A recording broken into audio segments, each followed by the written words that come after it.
And we'll get rolling. Good evening. Welcome to a People for Effective Government online event. My name is Jenny Darrell. Joining me in moderating this evening's forum is fellow board member Barb Kerr. Thank you all for joining us tonight. PEG is a nonprofit, Spokane-based, nonpartisan coalition. Our mission is to support bipartisan approaches to governing, which are fiscally responsible, ensure an adequate social safety net, and promote a civil society. We've been holding in-person forums and online events for nearly 3 years. The members of PEG are committed to changing the current political climate in which our two major parties have become increasingly polarized.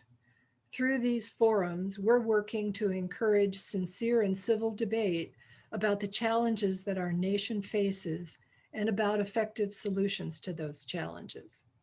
If you're finding these events helpful, please consider joining us as a member or making a donation to PEG.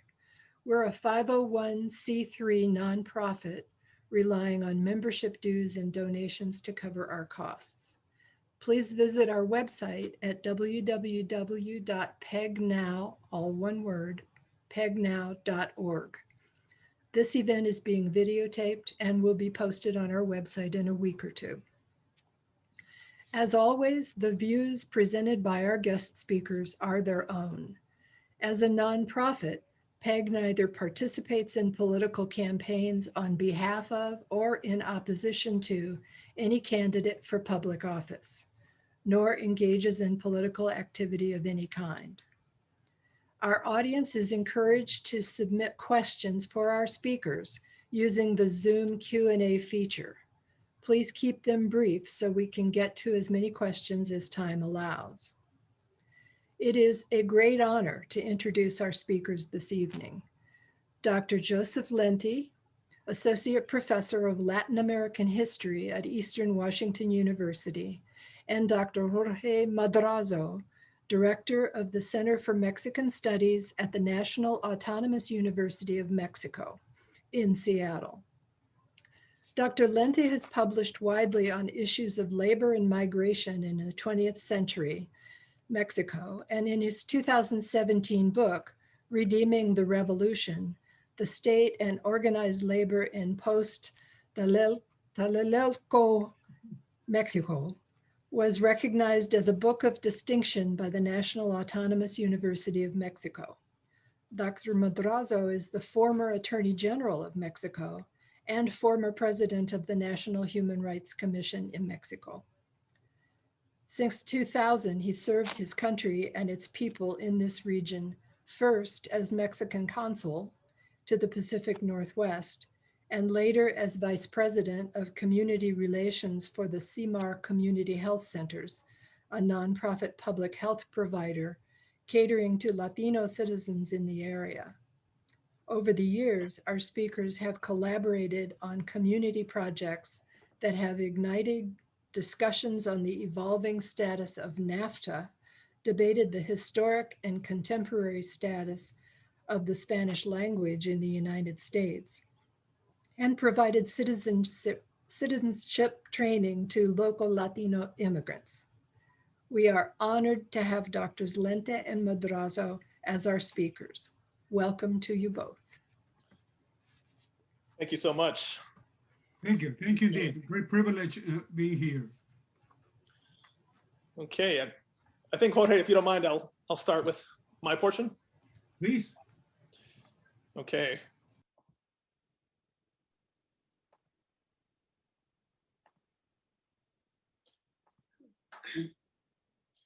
Okay, well, thank you all so much again, and thank you for inviting us.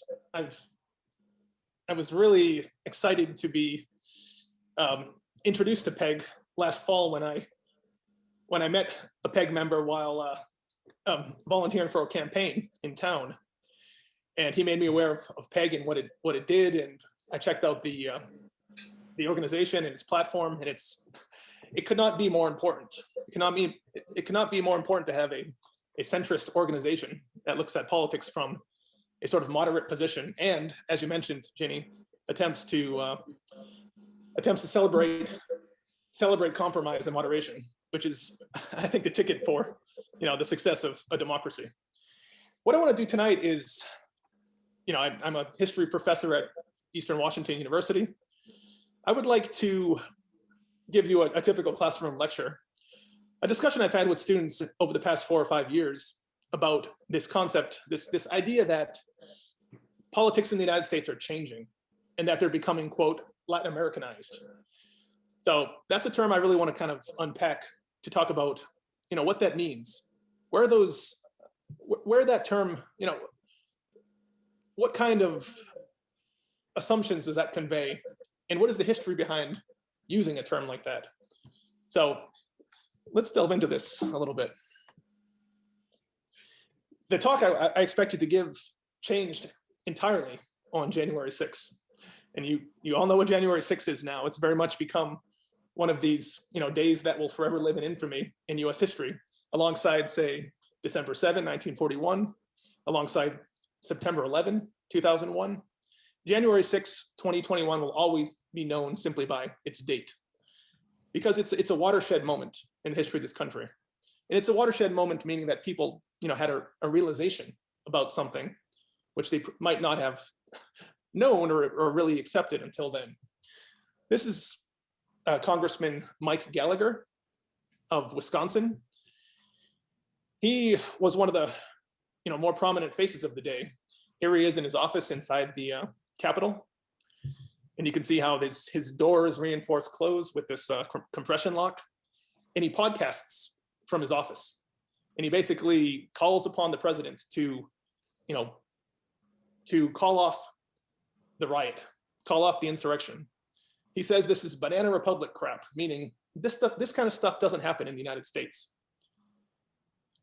That alone is a phrase, I think, which is worthy of delving into. And it's pretty much the basis of this discussion, in that, what does that mean? Where does that come from? What does that term convey? Beginning in 2015, certainly in 2016, you started to see articles appearing in popular magazines, newspapers, major magazines along the lines of The Atlantic, Foreign Affairs, for example, that were contending that politics in the United States were being Latin Americanized. And this was in response to the rise of candidate Trump, who seemed to embody what scholars and politicians and followers of Latin American politics in general refer to as a caudillo. The overarching questions I want to get into in this analysis: why do some contend that the United States is becoming like Latin America politically? What historical assumptions have shaped US perceptions of Latin America and its people? That's a very important question, because to say that what's happening in the United States is banana republic crap tells us a little bit about what Congressman Gallagher thinks about, quote, banana republics, places that produce bananas, right? Latin American countries, in essence. If not, why is the United States becoming like Latin America? How is it becoming like Latin America? What sort of things are happening politically that suggest that the country is changing and becoming a different kind of place? I want to get into a couple of political sciencey concepts here, which are crucial in this discussion. This idea of clientelism, another kind of political form that is very, very, it's not unique to Latin America at all, but it's very, very common there. And I think this kind of helps us understand what it means to become, like Latin America, is the emergence of clientelism. What is caudillismo? What is a caudillo? Again, we're going to kind of unpack all of these concepts. What does the practice of public shaming suggest? And lastly, is this actually happening? Is a Latin Americanization underway, or is something else happening?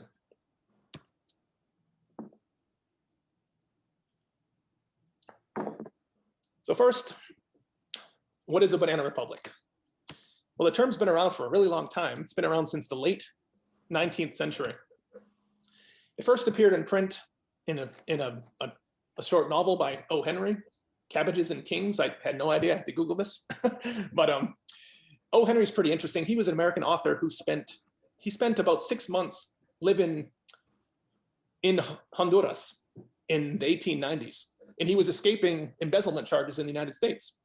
So he went to Honduras to kind of flee prosecution in the US. And his 6-month experience in Honduras gave him the notion of what it meant to be a, quote, banana republic. Exactly at this time, specifically in the year 1900, is the emergence of the United Fruit Company. And it's a fruit company, certainly, but it's specifically a banana company. It's based out of Boston in New Orleans, and it begins to kind of operate in something like 12 different Latin American countries that have, quite frankly, incredibly weak governments that are easily sort of malleable to a corporation that can get favorable terms simply by paying them bribes and other forms of corrupt practices. So the United Fruit Company operates all across Latin America, grows bananas, and has very favorable terms from governments, largely because it pays them. It bribes them to give them the terms they want. In the process, it builds railroads, roads, ports.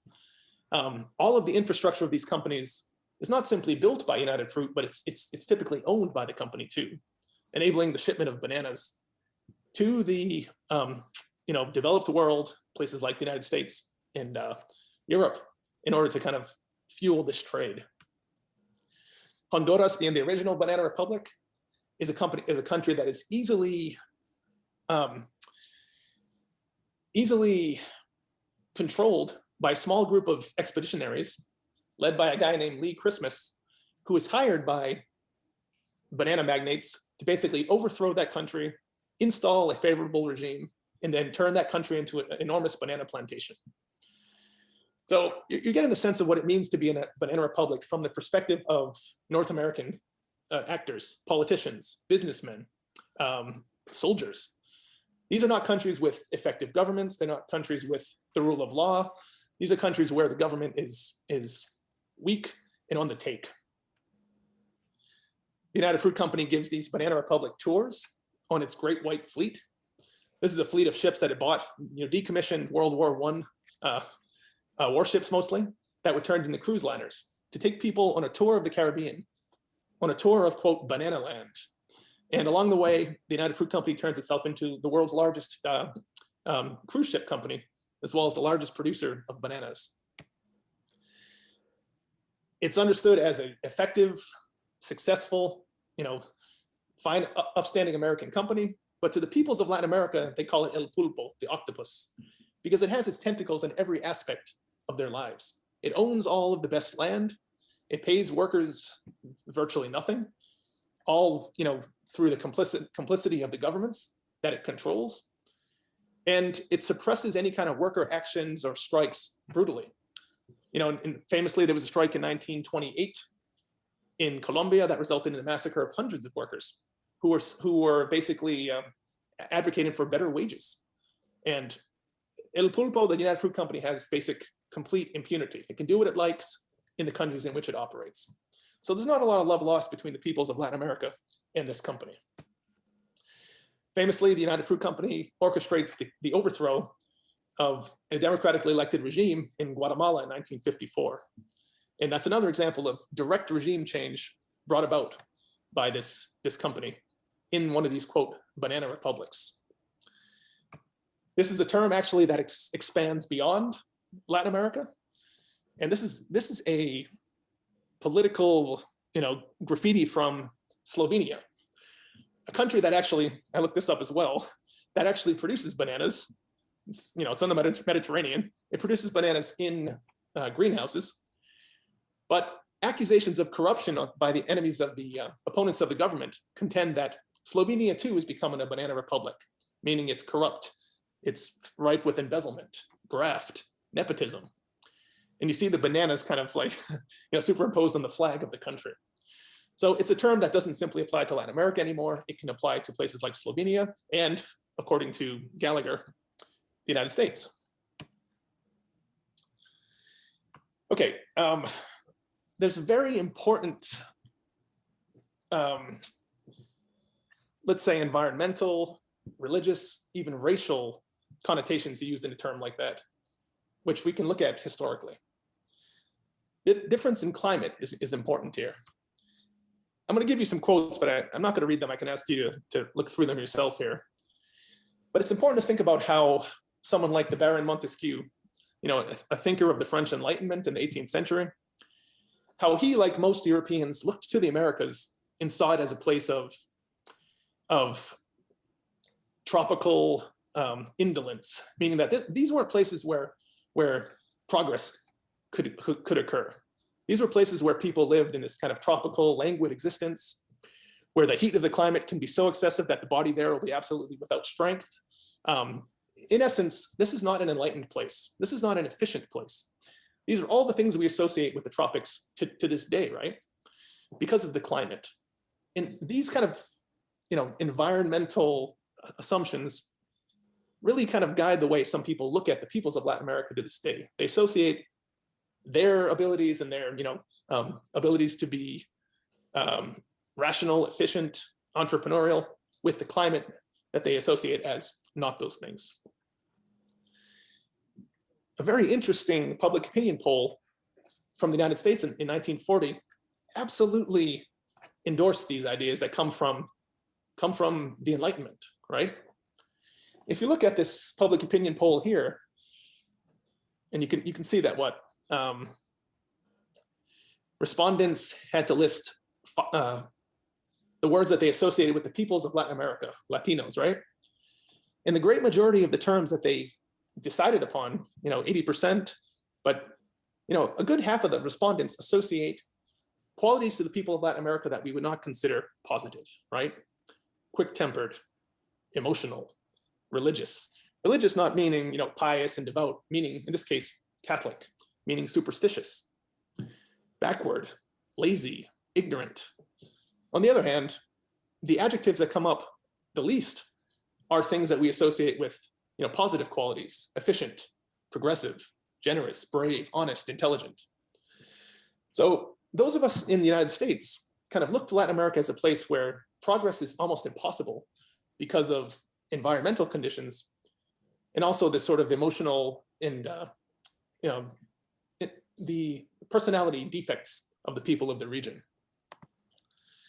Henry Kissinger, okay, this is a famous quote he gives, basically saying, whatever, Latin America, the global South, we now say, is irrelevant, who cares? And then a quote like this, seemingly benign, but absolutely conveys these ideas that Latin America is still these things, still these places where indolence and laziness lead to a lack of production. I'm sure you're probably reading this quote by Paul Ryan, wondering where that is, but it's quite interesting that he uses a term like the safety net can become a safety hammock, right? A clear kind of reference to the tropics. The word hammock itself comes from the Taino word hamaca, which is a sort of a symbol of the Caribbean. So we kind of can imagine how these assumptions are being conveyed over the centuries here. The religious question is crucial here. And there's going to be this sort of longstanding animosity between Northern Europeans, Southern Europeans, North Americans, South Americans, that can be, boiled down more or less along religious lines. The Spanish Empire in the 16th and 17th century is the greatest empire in the world. And as a result, it has enemies, it has rivals. In the 16th century, Spain occupies more of the world than any empire had in history. And it battles with its European rivals, the English, the Dutch, eventually the French. And what is called the Black Legend appears to vilify Spain by its rivals. According to Dutch, and remember that the Spanish Netherlands, much of the Netherlands was occupied by Spain all the way into the 17th century. So you see an image like this that depicts the Spanish king as particularly brutal. He's vicious, he's murderous. The Black Legend always depicts the Spanish people as being particularly villainous. Everyone is out there trying to build an empire, and they're, conquering people, and they're bringing them under their control. But according to the Dutch, according to the English, to the French, even the Italians wrote about this, the Spanish were particularly violent and brutal, and therefore had to be allied against. These ideas that Montesquieu gives us will be echoed by the first leaders of our country. Thomas Jefferson looked around Latin America, all these countries that had recently won their independence or they were fighting for independence from Spain. And he doubts that anyone who is essentially Catholic can truly be a Republican. It's impossible for a Catholic to be someone who understands democracy, according to Jefferson. John Quincy Adams basically says the same thing.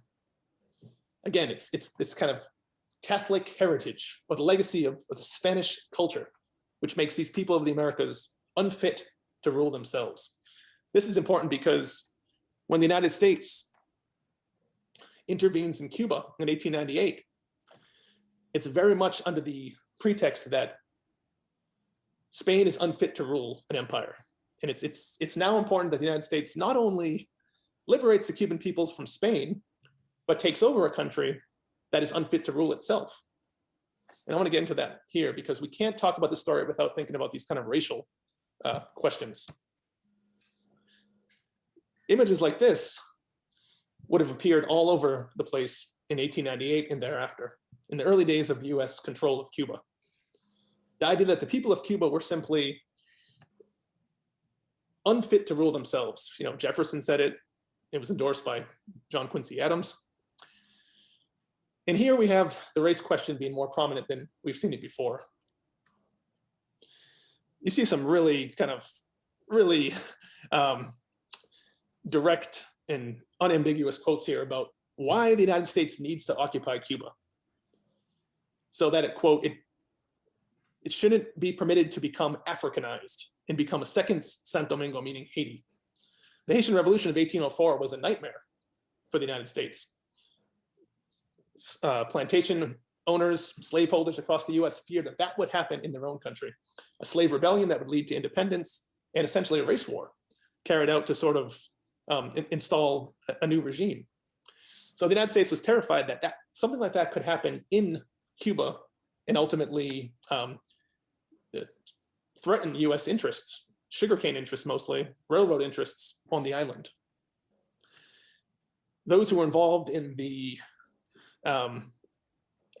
War of 1898, Spanish-American War, they were very, very skeptical that the people of Cuba could actually run their own country. So it was necessary for the United States to intervene and take over. And again, some of these quotes don't bear repeating, but they give you a sense of kind of this common position about the people of Latin America from the perspective of some North Americans.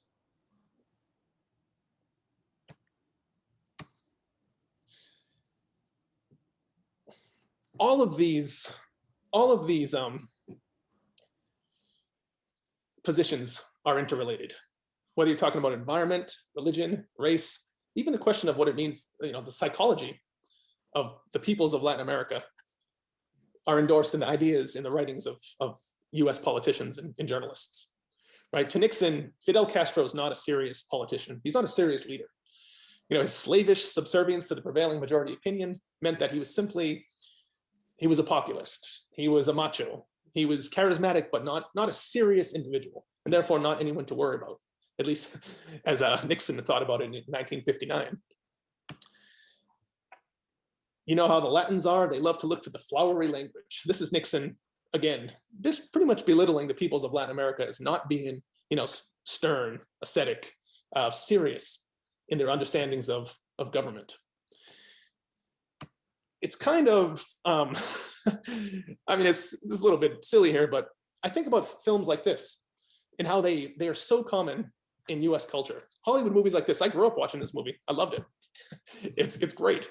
Richard Dreyfuss, he's an actor and he's hired or forced into service to replace the dictator of Parador, this fictional banana republic.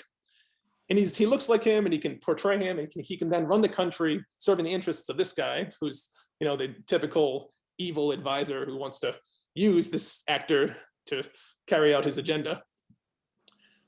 But it conveys all of these stereotypes that North Americans had in the 20th century, still do to this day in some cases, about the peoples of Latin America. And the tagline's fantastic, right?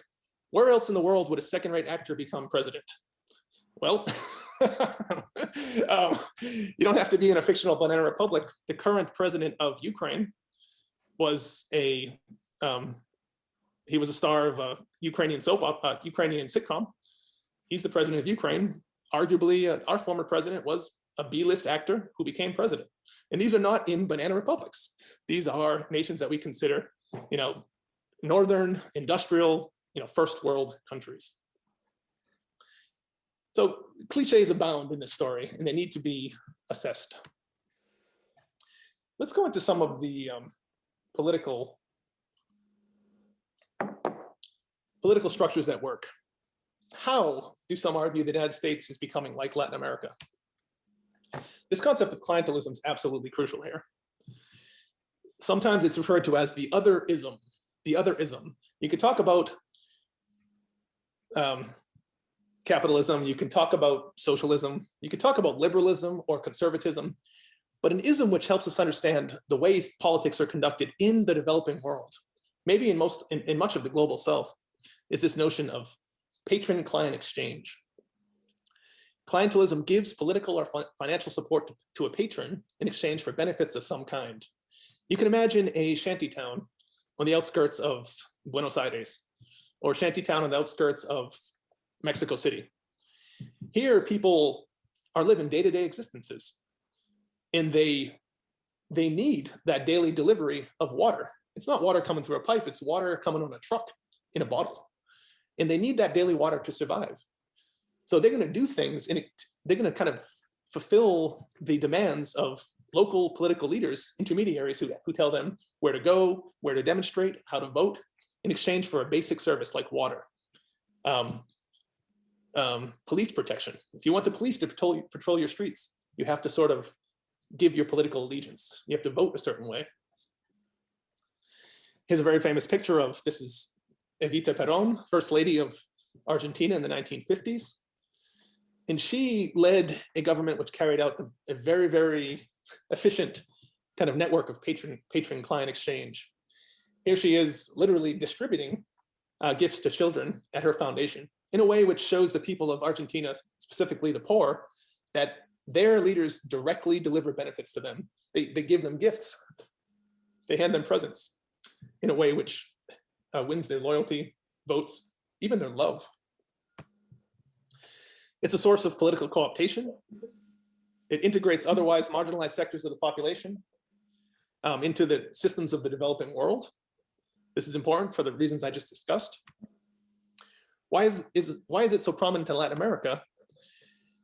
Because there we don't have this ethos of citizenship rights. It hasn't taken root in all places like we like to think it has here, right? Here people generally believe that individual citizens act individually, and they have expectations of rights that they believe the government will give to them, assuming they don't, break the law or have their rights taken from them through legal means. In some of these societies that we can think of, specifically in the ultra marginalized poorest sections of the region, people have very little expectation that the government will give them anything. So they will give their allegiance and they'll give their loyalty to someone who can give them basic things like roof tiles, a bicycle, a sewing machine, fertilizer, water, paved roads. And this access to a patron can provide people who, again, don't have any expectation of support from the state, security that the formal system cannot or never has provided. Caudillismo, right? What is a caudillo? Well, this is another sort of Latin American political form which comes from the region, which is considered, kind of rooted in the idea of politics in Latin America. The charismatic, virile, and patriarchal landowner, a gentleman on horseback, was often the way that the caudillo was described, with a penchant for authoritarianism. As you can read, the golden age of the caudillo was 19th century post-independence Latin America. Here we see a picture of Juan Manuel de Rosas, longtime governor of the Buenos Aires province, but also, periodic president of Argentina. This was a time when Rosas could basically organize his private army, march upon the capital, encourage the leaders to basically resign or take action if necessary to move them by force, and then take over the country in an effort kind of running the country in a way that benefited his haciendas, his plantations. So everyone knew that Rosas was in charge, but Rosas was interested in the benefit of his businesses, his companies. And he was pretty overt about how the country of Buenos Aires, of Argentina, would function to benefit him and his interests. This is another famous caudillo of the 19th century. This is Antonio Lopez de Santa Anna, president of Mexico on 11 separate occasions. So again, a major landowner and hacienda owner from the state of Veracruz, who used the presidency largely to benefit his political program, but also his business interests as well. To be president of a country 11 times means you have to be politically flexible. So Santa Anna was occasionally a member of the Conservative Party, but on a few occasions, he took the liberal label if it meant regaining power. Take a look at the sort of political breakdown of a 19th century caudillo, right? Typically, they were of the Conservative Party, and not unlike today in the United States, conservatives and liberals battled for supremacy in that region. What it meant to be conservative meant that you were provincial, you didn't believe in a strong central government, you were xenophobic, meaning you outright opposed the entrance of others into your country or even into your province. You were Catholic, meaning you supported the power of the formal church. Mercantilist, you were opposed. This meant that you were opposed to free trade. You were very interested in a government that gave economic privileges to those who previously would have had privileges from the crown to, singularly conduct business. So someone like Santa Anna wanted to be the only producer of henequen in all of Eastern Mexico. So he designed policies to make sure that only his hacienda had the right to do that. That's the opposite of free trade, right? But that's a typical kind of conservative mercantilist approach of the 19th century. In favor of privileges and opposed to equal rights among the professions, classes, sexes, races. And clientelistic. So your personal relationship with the caudillo determines your rights and benefits. So in order for you to kind of have any hope for success or advancement in society, you need to know the patron, the leader, and you have to pledge your loyalty to him. If it sounds medieval to you, it's because it very much is. This is very much a product of sort of medieval Christian Europe of the Middle Ages. Caudillos are also hostile to standing institutions. They're forces of instability. In the 19th century, Latin America was rife with civil war, largely because caudillos would always battle with each other and with the state to pursue their political ends. Here's something I think Dr. Madrazo might be interested in. A very famous picture from the Mexican Revolution, or actually this is from the 1920s. Here we have the outgoing president of the country. His name is Plutarco Elias Calles, and he's surrounded by men who he would all consider caudillos. Men who a decade earlier would have fought in the Mexican Revolution, as part of one faction or another, or in a lot of cases, leading their own factions, attempting to take power and lead the country. Here is a future president of the country, future political enemy of Calles. His name is Lázaro Cárdenas. And this is a guy here named, I know this picture is not great, but his name is Saturnino Cedillo. And in the 1930s, he's going to lead a revolt against the Mexican state in an effort to basically destroy it and establish a government of his own kind. But here at this moment, this is an important moment here because the president-elect of Mexico had just been assassinated. This was in 1928. And Calles is going to lead the Mexican state to basically put down another revolt that is challenging the existence of this new, young, and vulnerable government. And he says something here which is interesting, but ironic, but very important. And you can kind of read it here. But he basically says that the death of the president-elect has the potential to throw Mexico into chaos, but it won't. Because he says Mexico, perhaps for the first time in its history, has no more caudillos. And he says, that's a good thing. He says, we shall now move once and for all from being a country ruled by one man to a nation of institutions and laws. So this was Calles' speech, his last speech as president in 1928. It's ironic because those of us who know Mexican history know that he's never going to fully or willingly give up power. He's going to attempt to control the country from behind the scenes. And when he is finally kind of pushed out of influence by this guy, Cárdenas, he attempts to overthrow the government and organizes a group called the Camisas Doradas, the Golden Shirts, which is a fascist organization that attempts to destroy Cárdenas and install a new kind of government led by Calles in the 1930s.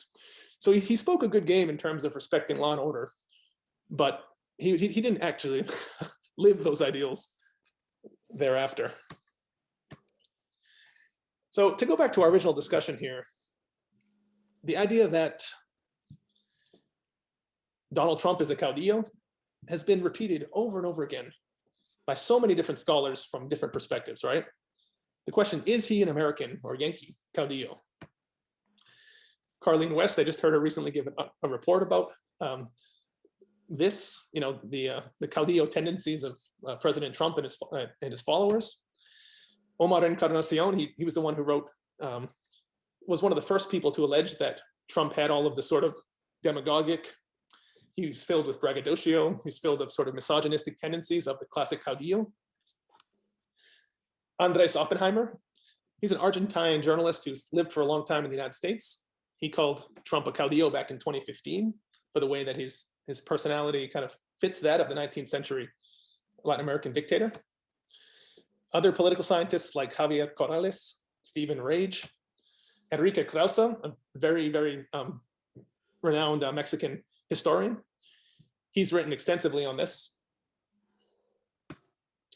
Diego Don Bacano, another political scientist. And Luis Alberto Urrea, an amazing novelist who wrote a piece that if you can Google, I highly recommend. American Caudillo, Donald Trump is slowly making the United States into a likeness of the countries Latino refugees have been fleeing. And just for a sense of this, the quote he gives us here is very, very interesting.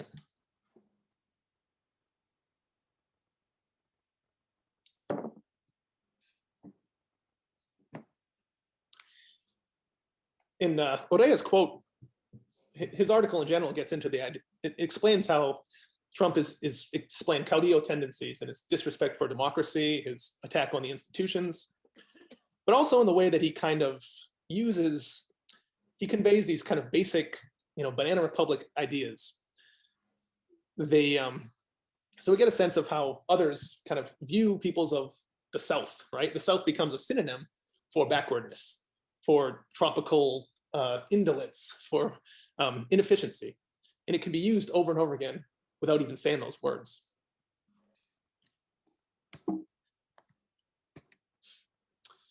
So if we want to kind of go through a checklist of caudillismo, we can see whether or not Donald Trump applies. Is he in fact an American Yankee caudillo? Charismatic? Yes. Virile? Sure. Patriarchal, even misogynistic? Evidence would suggest yes. A landowner? Yes, he is. Gentleman on horseback? Well, no. I've never seen him on horseback. I've seen him in a golf cart, but certainly playing golf, exercising is a sign of sort of masculine virility. Penchant for authoritarianism? Definitely. Politically conservative, usually when it suits him? Yes. Xenophobic? Yes. Religious? Better to say not religious, but certainly promoting the interests of the sort of the religious in the United States, yes. So certainly in the camp of those who are religious in this country. Pictures like this, pictures that Trump himself will retweet, back when he could tweet, give you the sense of caudillismo, right? Strong, virile, protecting the borders. Not even walls aren't even necessary here.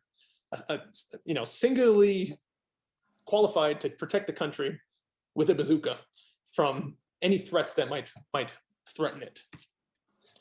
mercantilist economic nationalism. That was the basis of Trump's economic programs back in 2016, was the idea of, closing the borders and looking inward for trade. In favor of privileges and opposed to equal rights among the classes, races, sexes, undeniably yes. Hostile to standing institutions, a force of instability.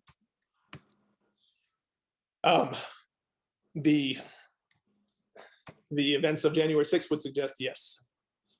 And clientelistic. This is crucial here. I think the notion that politics is personal and transactional. Loyal supporters can expect benefits, policies, legal protections, pardons, even in exchange for their political support and their money. Just prior to this most recent election, a friend of mine forwarded this. They sent me the screenshot of an email they received, a text they received. And I read this as basically an effort to establish a patron-client network, right? The campaign or the Trump organization is asking this person, Diane, to write a personal message to the leader, to tell him, keep your chin up, keep fighting, we love you. These kind of things, this is not normal in 20th or 21st century US politics. The expectation that political supporters will send messages of encouragement, love, support to their political leaders. I voted for candidates in every election I can. I don't ever recall writing them, telling them how thankful I was for their work. You kind of expect, as a member of a kind of individualistic democracy, that public servants are there to serve the public, and that's their job. You don't have to thank them in the way a client thanks a patron. But this smacks of clientelism, I think, in a way maybe better than anything else we've seen. Okay, I'm going to move along quickly here because, another way that folks are arguing that US politics are becoming Latin Americanized is the increasingly confrontational nature of discourse. A couple of important episodes of this happened early on in the Trump administration. Vice President-elect Mike Pence being booed and actually given a personal lecture to from the cast of Hamilton in November of 2016. Here in the corner, that's Secretary of Homeland Security, Kirstjen Nielsen. She's being heckled in a Mexican restaurant, ironically, in 2018. These are people who were strongly opposed to the family separation policy being implemented at the border by the US government. This is White House Press Secretary Sarah Huckabee, who was asked politely, but nevertheless asked to leave a restaurant in Lexington, Virginia by the staff for her role in the government. Is this suggestive of Latin American politics? Some argue yes. This tactic has been used in Latin America for decades. And I want to get before it's important to think about what this tactic is, what it conveys, and if it's effective or not. There's a great term which comes from Argentine politics called escrache, and it essentially means public shaming. But I think more than that, it talks about how people have a sort of collective and ethical responsibility to reveal to the larger society the presence of those who are complicit in immoral acts. In the case of Argentina, where there was a military dictatorship in power from 1976 to 1983, many of the members of that regime were essentially either exonerated or given blanket pardons by the Argentine state thereafter. The mothers of the Plaza de Mayo, mothers who had lost children to the regime, a regime that arrested, tortured, executed something like 30,000 political dissidents over the course of 7 years. They're holding signs saying, where are they? Where are our children? Los desaparecidos, disappeared. But they're also there to point out to Argentine society that these are the people who did this, and they're walking free in society. So they're there to shame them and kind of make society aware of the presence of those complicit in genocide, in this case. Images like this practices like this are still occurring to this day. Here lives a reverend complicit in the dictatorship. So in this neighborhood lives someone who was complicit in the murder of our children, our grandchildren. Here lives someone named Magnako, a perpetrator of genocide involved in the sort of state agency that carried out these practices. Again, the question is this practice unique to Latin America? No. Is it common there? Yes, it is. Is it effective? In many cases, yes, it is. And arguably, it's effective in the US. I read an article that suggested that the public shaming and the huge public outcry against the family separation policy did succeed quickly to have that policy overturned by the Trump administration. And there's no question that the escrache in Argentina has succeeded in 2007 to compel the Argentine Supreme Court to remove this blanket pardon and start to try members of the regime involved in the genocide in that country. Okay. Is this Latin-Americanization, or perhaps could this be something else? Now, I want to really kind of challenge this idea because much of what we're seeing here isn't necessarily unique simply to Latin America. This is a very famous image from the US Capitol, January 6, 2021. Is this Latin-Americanization, or could this be a Western Europeanization? So what does that mean? Because presumably all of our politics come from Western Europe, the politics of a liberal democracy, the legacy of Locke, the legacy of the Enlightenment. But there is another political form that's unique to Western Europe, which I argue is even more prominently on the march in the US: fascism. And I know I apologize, this is very much a classroom feeling here, but in a classroom, we would kind of get into the sort of actual typology of what that is. It's easy to call everything you don't like fascist, but there is actually a political ideology that can be defined. Fascism is palingenetic. What does that mean? It emphasizes the rebirth of a national spirit, culture, and society. Most of you probably know this is Benito Mussolini, standing next to a statue of Caesar Augustus. Everything about Mussolini's movement in 1920s Italy meant to remind the Italian people that they descended from the Romans. They descended from one of the world's greatest, strongest, and least apologetic empires. So Mussolini wanted to kind of remind people that they descended from the great Romans and glorify the mythical past. Huge rallies were held in famous places like this, in the Colosseum, to again remind Italians that this was the basis of their country, when the goal being to make Italy great again by reconnecting the country with this sort of Roman legacy. Ancient symbols are revived. The fasces, for example, which is this: the bundle of sticks that Roman Caesars would have held in parades. The bundle of sticks signifying agriculture, labor, hard work. So the fascist becomes a symbol of this new nation. Those who support this new movement, this new leader, this new political form, become the fascisti, the fascists. And paramilitary groups emerge to carry out the will of this new government, right? The voluntary militia for the national security takes this symbol as its own. This is their emblem, in fact. Fascism is paternalistic and youth-driven. Remember, this fascism appeared in the wake of World War I, and it appeared in the 1920s. Why is this important as well? The 19-teens and 20s saw all kinds of gains for women. Women being admitted into universities, women winning the right to vote, women appearing in the public sphere in a way unlike ever before. Fascists simply opposed that. They didn't think women belonged in politics. They didn't think women should be doctors. They thought there was a basic kind of prescribed role for women, and it wasn't as political leaders or teachers or doctors. Nazi Germany, fascist Germany, absolutely believed that mothers of the fatherland were patriotic German women who produced 4 babies.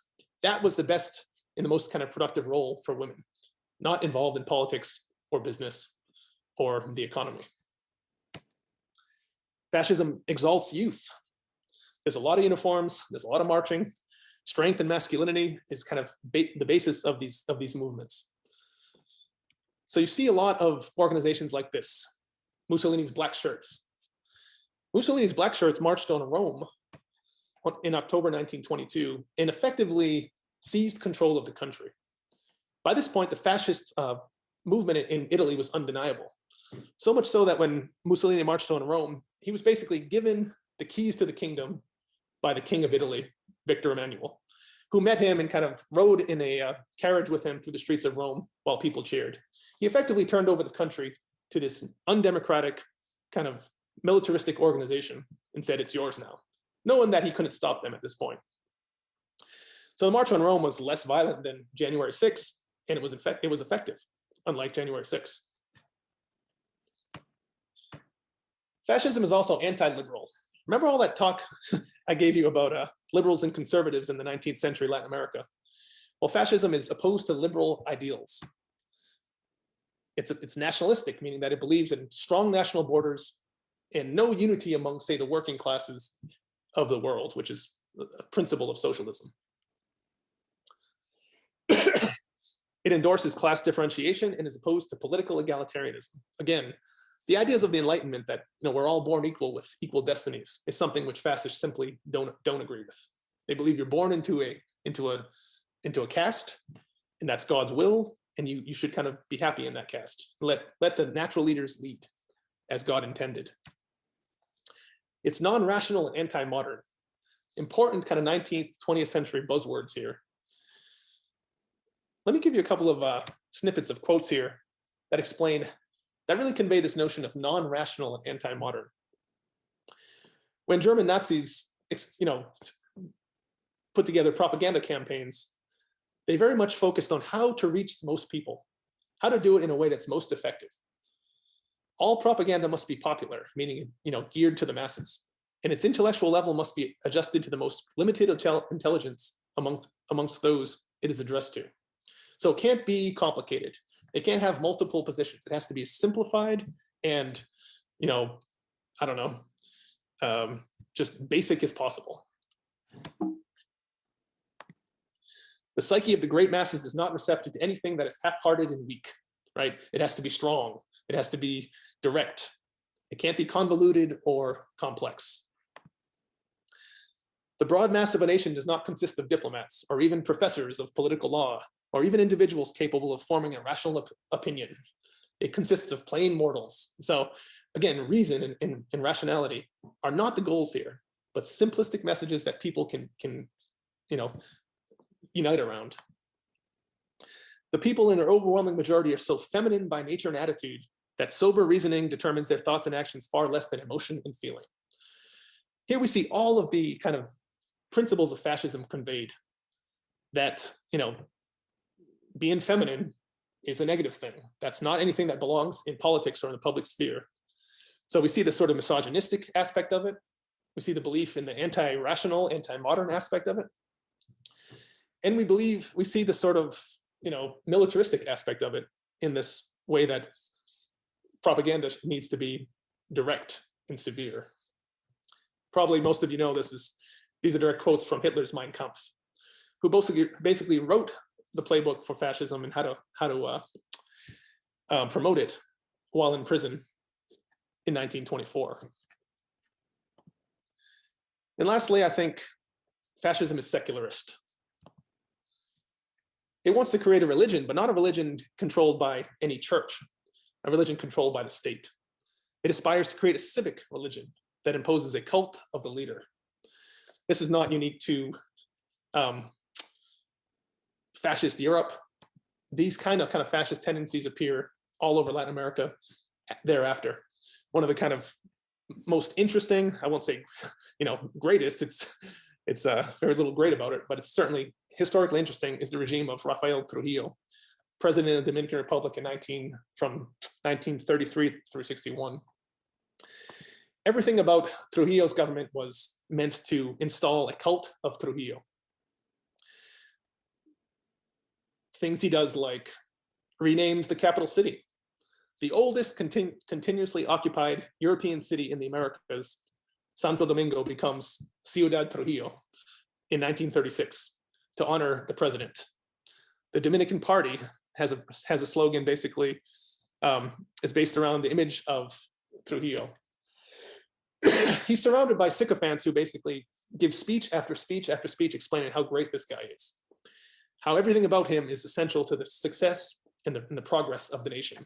So he becomes, indistinguishable from the Dominican state, all the while carrying out campaigns of eliminating any potential rivals, jailing, murdering them, carrying out mass executions of Haitians who occupy the western border of Dominican Republic, erecting obelisks in his honor to kind of commemorate things like the renaming of the city. And then a series of nicknames, official state campaigns that honor President Trujillo. President for life becomes a label he proudly takes on. The benefactor. I mean, here we see Caudillo and kind of Caudillo tendencies all over this. Greatest illustrious creator of generations. Sorry. The populator. Okay, that's clear. The kind of Caudillismo is clear here, right? As is the obelisk. There's a very kind of powerful, kind of phallic, kind of virile message being conveyed here around Trujillo. The tiger, the liberator, Saint Raphael. So the question is are these tendencies specifically Latin American? Are they more fascist? Can they be a combination of both? Let me conclude. I know I've gone too long. I would just ask you to read these kind of basic assumptions, I believe.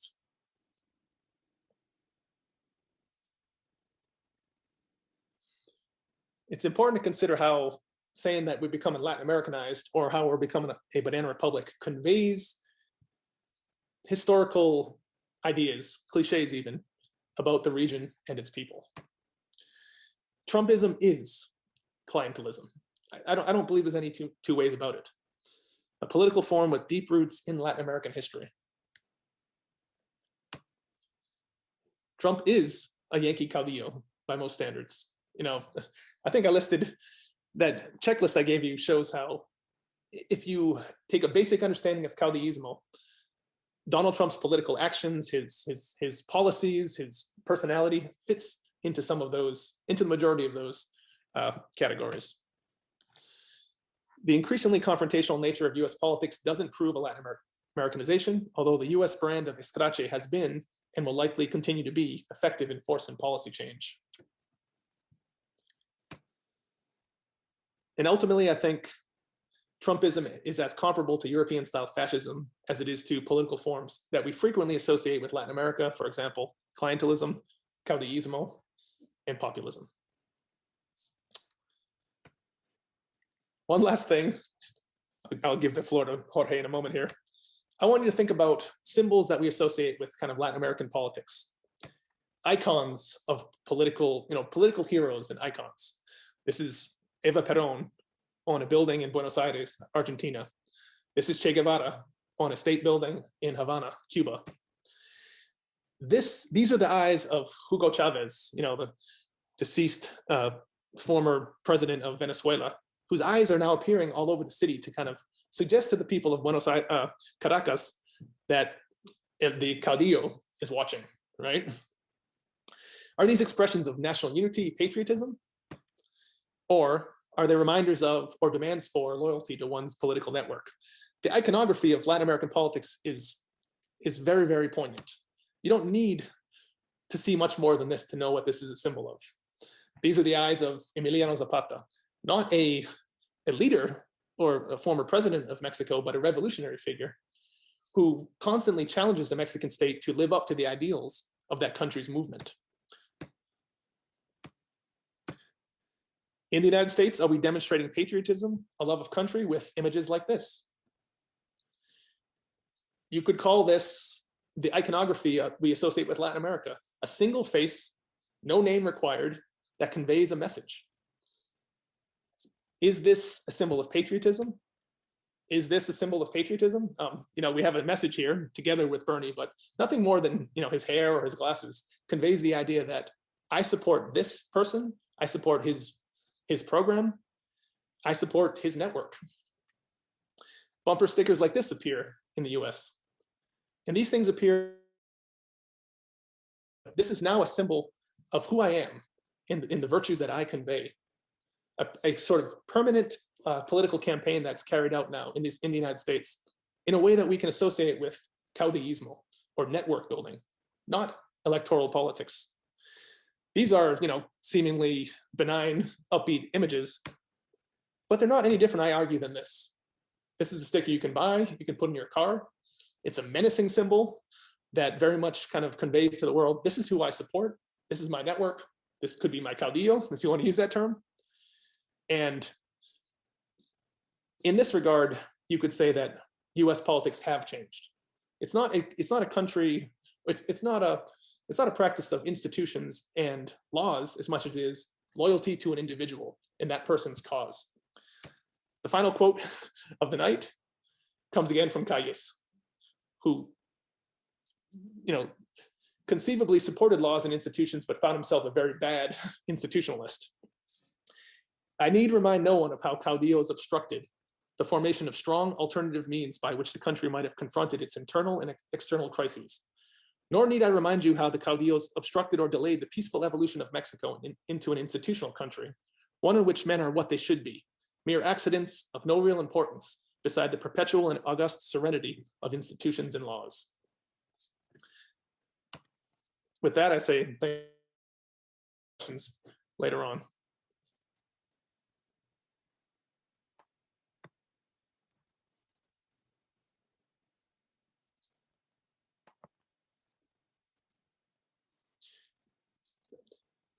Jorge, you're muted.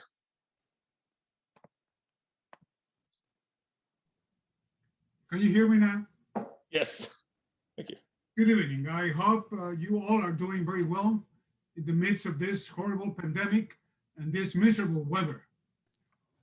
I have to confess that I'm not a historian, and I do not teach Latin American sciences.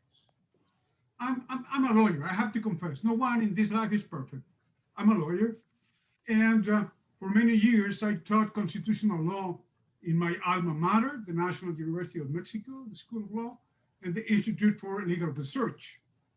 So the perspective of my presentation tonight is precisely the eyes of the constitutional law through my favorite topic, that is the rule of law. In year 2008, my mentor and very distinguished constitutional law professor, and also public servant, Dr. Jorge Carpizo, published an essay titled Mexico and the Public Morale. In a nutshell, Carpizo wrote that Mexico had 5 major problems. If the country was able to solve them, Mexicans will enjoy a brilliant outlook. But if the opposite happened, the future will be extremely compromised and very complicated. Those 5 problems are the use of arbitrary power, the use of illicit money, corruption, impunity, and Mexicans telling lies. Those were the 5 horsemen of the apocalypse in his viewpoint. Also, very scary, like the 4 of the Christian tradition. He recognized that the alternation in the ruling party in year 2000 and 2006 elections did not change these issues substantially. On the contrary, some of them were exacerbated. In 2015, on the occasion of the anniversary of Dr. Jorge Carpizo passing, The National University of Mexico published a collective book about the constitutional state. And for that academic homage, I wrote a paper entitled "The Mexican Constitution, Obey but Do Not Comply." I held that the 5 horsemen of the apocalypse were susceptible to a common denominator. That is precisely the inexistence, or if you prefer with more diplomat language, the weakness of the rule of law. Here, it is possible to trade the foundation of arbitrary power, illicit money, corruption, impunity, and lies. And I will add inequality, poverty, underdevelopment, violations of human rights, and so forth. Through the years, we have seen many electoral processes in Latin America with alternation in power, different ideologies, strategies, constitution, policies, but little has changed about the problem I have mentioned. And regression in the region is not uncommon. To start, I may say that in many countries of the region, including, of course, Mexico, a true rule of law, as a belief, as a collective creed, as a system, is still the hardest challenge for new and old presidents, for congresses, judiciaries, societies in different extents. Car Wash, Odebrecht, and La Línea case dramatically illustrate how the lack of a consistent rule of law allows the very painful levels of hemispheric corruption. It will be beneficial to start with a common definition of the rule of law, since this is a very elusive notion that conveys multiple understandings. Do not worry, I will not go back to 16th century and Samuel Rutherford or John Locke lessons about the political power and the law. I would say that the simplest definition of rule of law is the one that says that rule of law denotes that no one is above the law. I have also taught my students that rule of law means that in a particular country, the government can do only the things expressly reserved by the law. All but the things not prohibited to them or reserved to the government. Historically speaking, we have seen the opposite in the region, with a couple of exceptions. What we have seen is most citizens doing the provisions and constraints, and the governments doing what is permitted by the law and everything else too. On the rule of law, today we have extended complex definitions with many adjectives regarding the democratic process of law creation and the just and social contents of the norms. There are the thin, the thick, and the functional approaches. All of these are correct in my viewpoint, but I have focused on the central affirmation that effective law abiding for governments and societies is the only single instrument that allows peace coexistence. At its very core, the rule of law is a belief. That is to say, it's a culture. It is second nature, and consequently, is something that we have learned.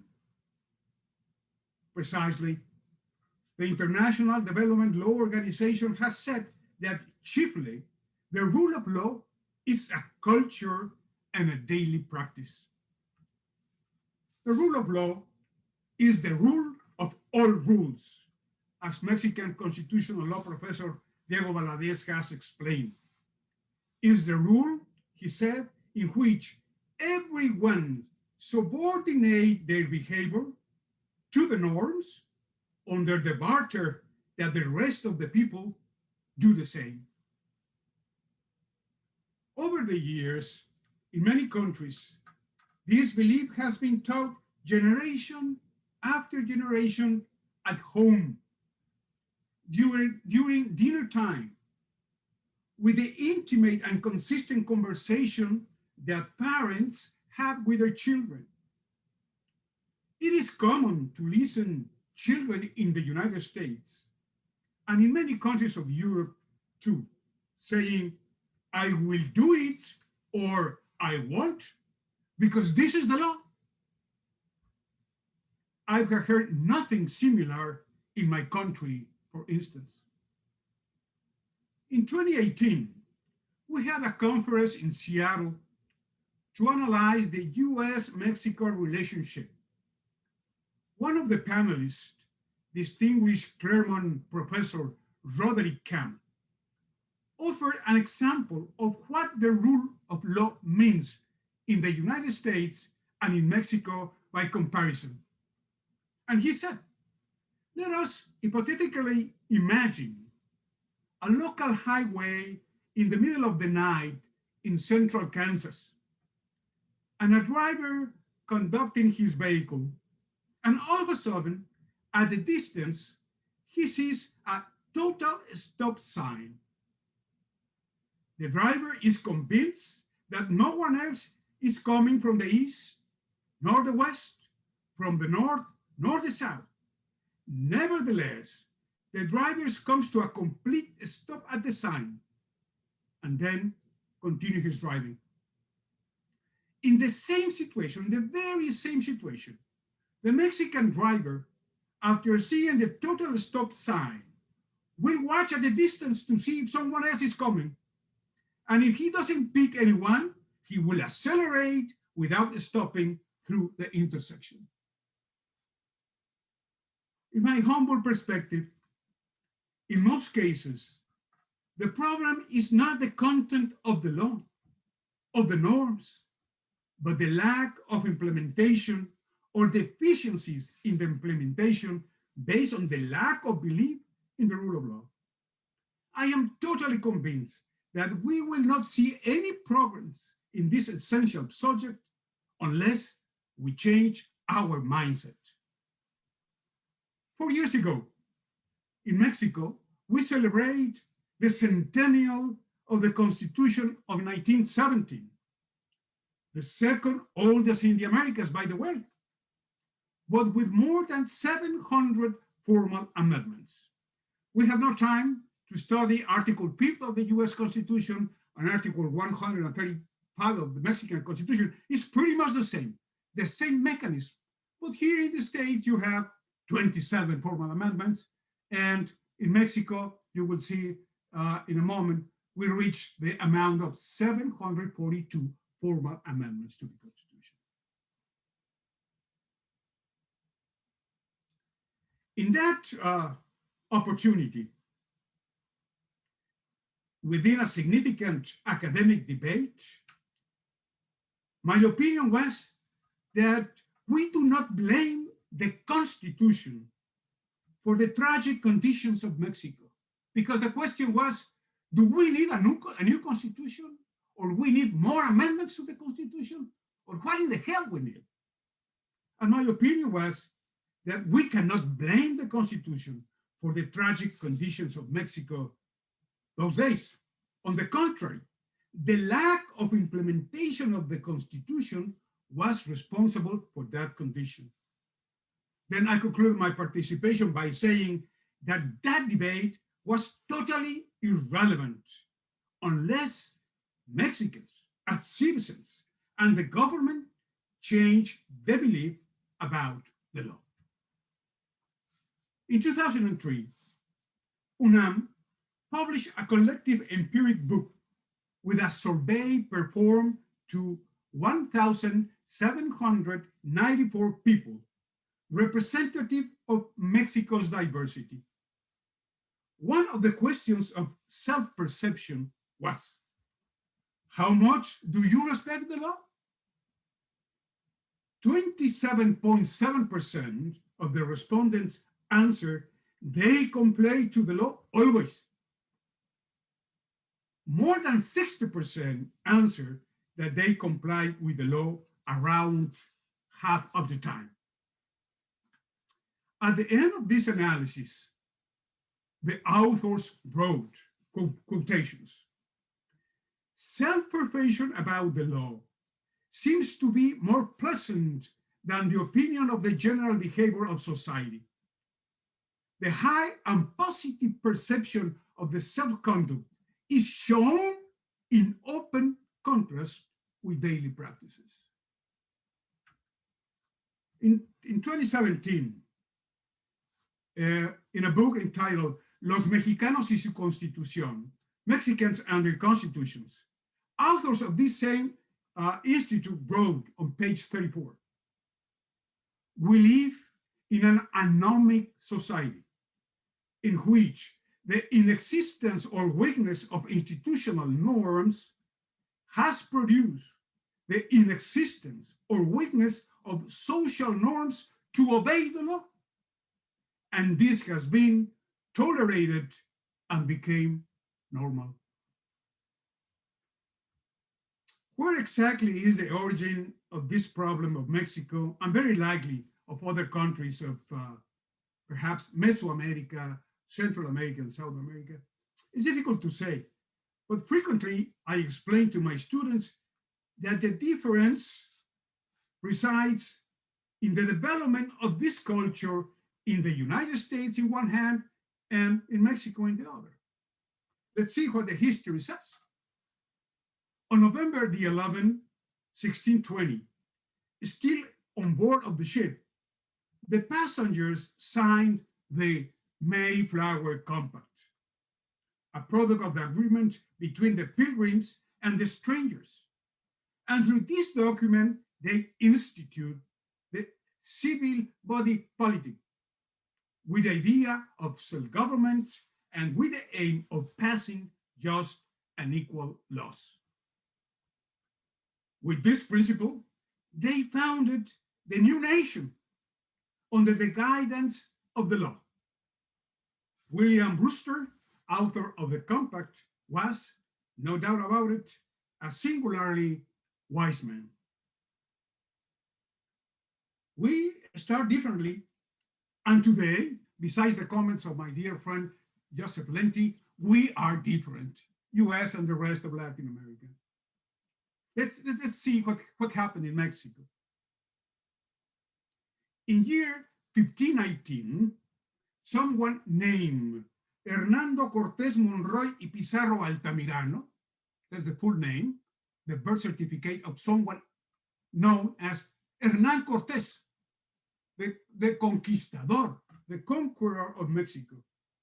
He started the colonization adventure by breaking the law, by breaking the legal orders of his superior, the governor of Cuba, Diego Velázquez, and through a mutiny.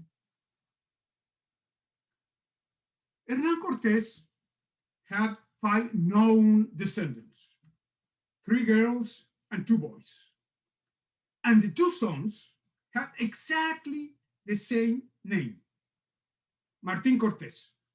The first was born in the New World, in Mexico today, and the other in Medellín, Spain, Cortés' hometown. Martín Cortés, the firstborn, el mestizo, grew up in a very antagonist and contradictory atmosphere, with such a father and a mother accused of betraying the natives of Mexico. I have imagined the internal dialogue of Martín Cortés with himself and what the mirror reflected to him with affirmations such as, I am a second-class person. I have no value. I do not deserve. I can't. I'm not able to. That is to say, a very diminished concept of himself and a very poor self-image.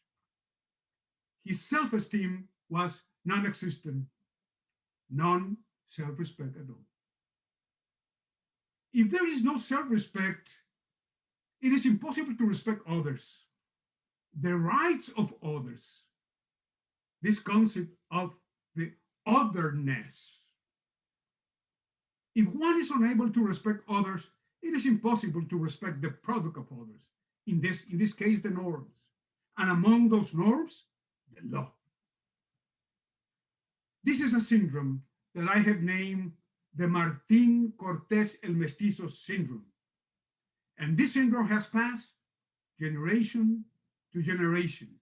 And it is present in contemporary Mexican society, perhaps in many other Central and South American countries too. I am not saying, please, I am not saying that the above is the suffering of all Mexicans all the time. But indeed is quite expanded in different communities, regardless the level of education, the income, the place of origin. It is possible to observe this behavior everywhere in Mexico. And it's not only the inexistence of the law abiding, but many times the clear attitude of rejection to the norms. Mexicans, we Mexicans, need to love themselves much more, to take care of themselves more seriously, and to enormously improve their self-image, their self-esteem. We as Mexicans deserve all of this, but it implies the bitter acceptance of the diagnosis and a sustainable change in the mindset.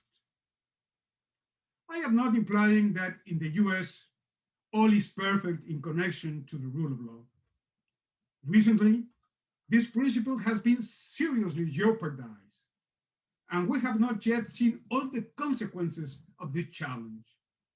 But what I perceive today is that despite those dark days, the rule of law is operating because the nation has the golden belief that certainly no one is above the law. The people, as an electoral body, have the right to make bad decisions about officials, and beginning with the election of the president, but also in exercising of sovereignty, have the right to rectify bad decisions. On July 1st, 2018, Mexico had a significant electoral process, the largest process in the history of Mexico, in which 3,326 positions of the three levels of governments were at stake, including one president, 128 senators, and 500 representatives. I do believe that this last election was a historic one in many regards, not all, but certainly in many. The cost of $1.7 billion, including public subsidies to candidates and parties, is certainly a national record and reflects of a very anti-fraud proof system. That is to say, with many mechanisms to avoid illegalities. The count of more than 30 million votes for candidate López Obrador is also a historic feature, and being the winner in 31 of the 32 states of Mexico as well. The 53.2% of the votes he garnered for his victory is historic too. One of the most significant features of the last election is the fact that the coalition under the leadership of President López Obrador won 69 seats out of 128 members in the Senate. That is to say, the 54% of the chamber. And 308 seats out of 500 in the House of Representatives, equivalent of 61% of the House. With this composition, it has been relatively easy for President López Obrador to pass in both houses new bills or amended to federal legislation. Constitutional amendments, for good or for bad, have been recurrent method for governance. So far, we have had more than 742 formal amendments to the text of the 1917 Federal Constitution. But just since the new government in 2018 took office, the Constitution has been amended 42 times. At the state level, the coalition Juntos Haremos Historia, together we will make history, that was the name of his coalition, is in control of 20 of the 32 state legislatures. There is no doubt that President López Obrador started with enormous political power. The most significant since year 2000, when the Mexican system became democratic in the sense of full electoral extension, and with a popular legitimacy supported by more than 30 million votes. All of this, by all means, is a lot of power. In the early 19th century, University of Cambridge professor of history, Lord Acton, wrote, "Power tends to corrupt, and absolute power corrupts absolutely." Some people in Mexico have expressed concerns about the new government's huge political power. Of course, this is a challenge that will need a lot of temperament and solid democratic values to stay within the democratic field. We must consider that Mexican press is independent and very vital.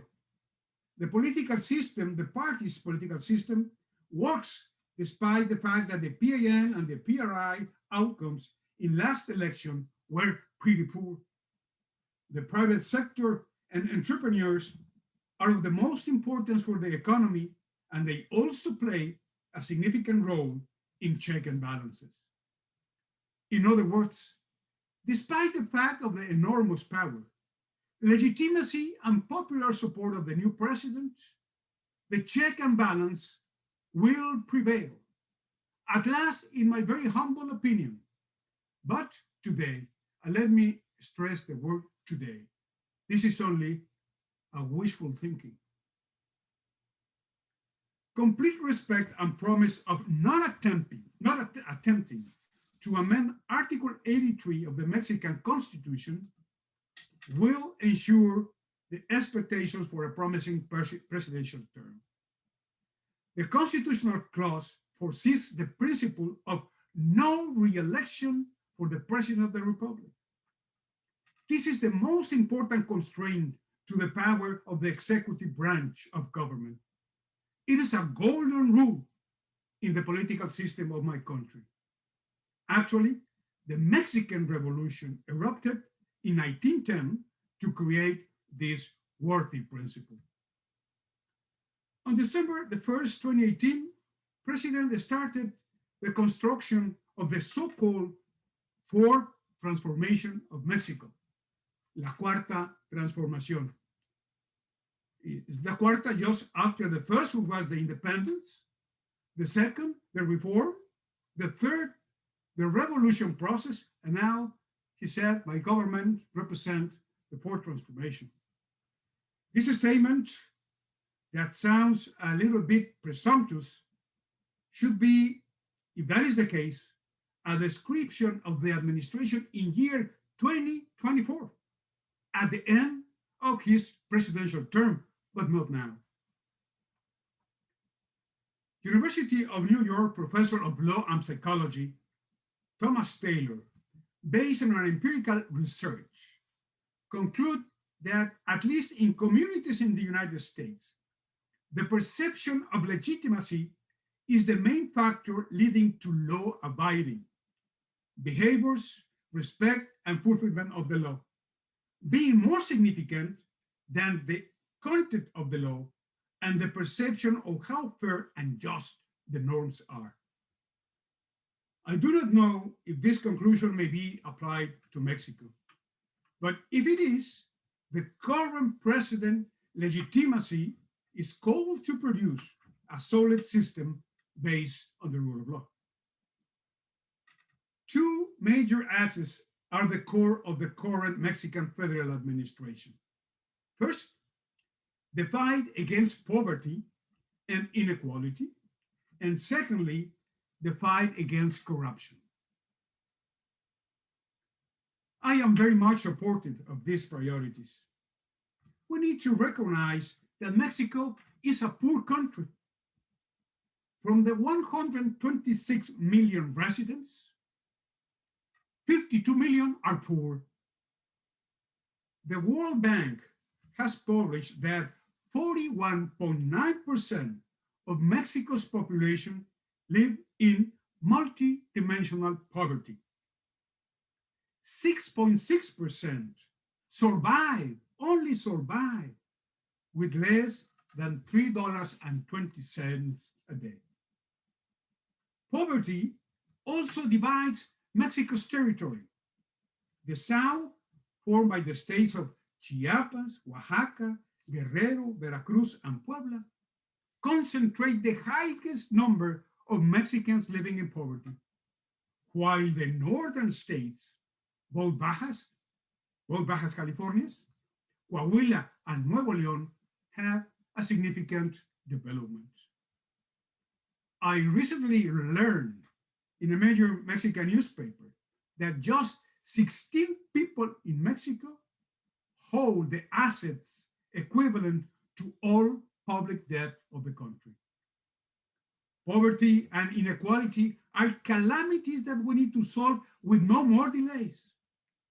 In historically painful injury, we have to tackle beyond speeches, campaigns, promises, and words, and with a consistent strategy that will necessarily transcend one period of government.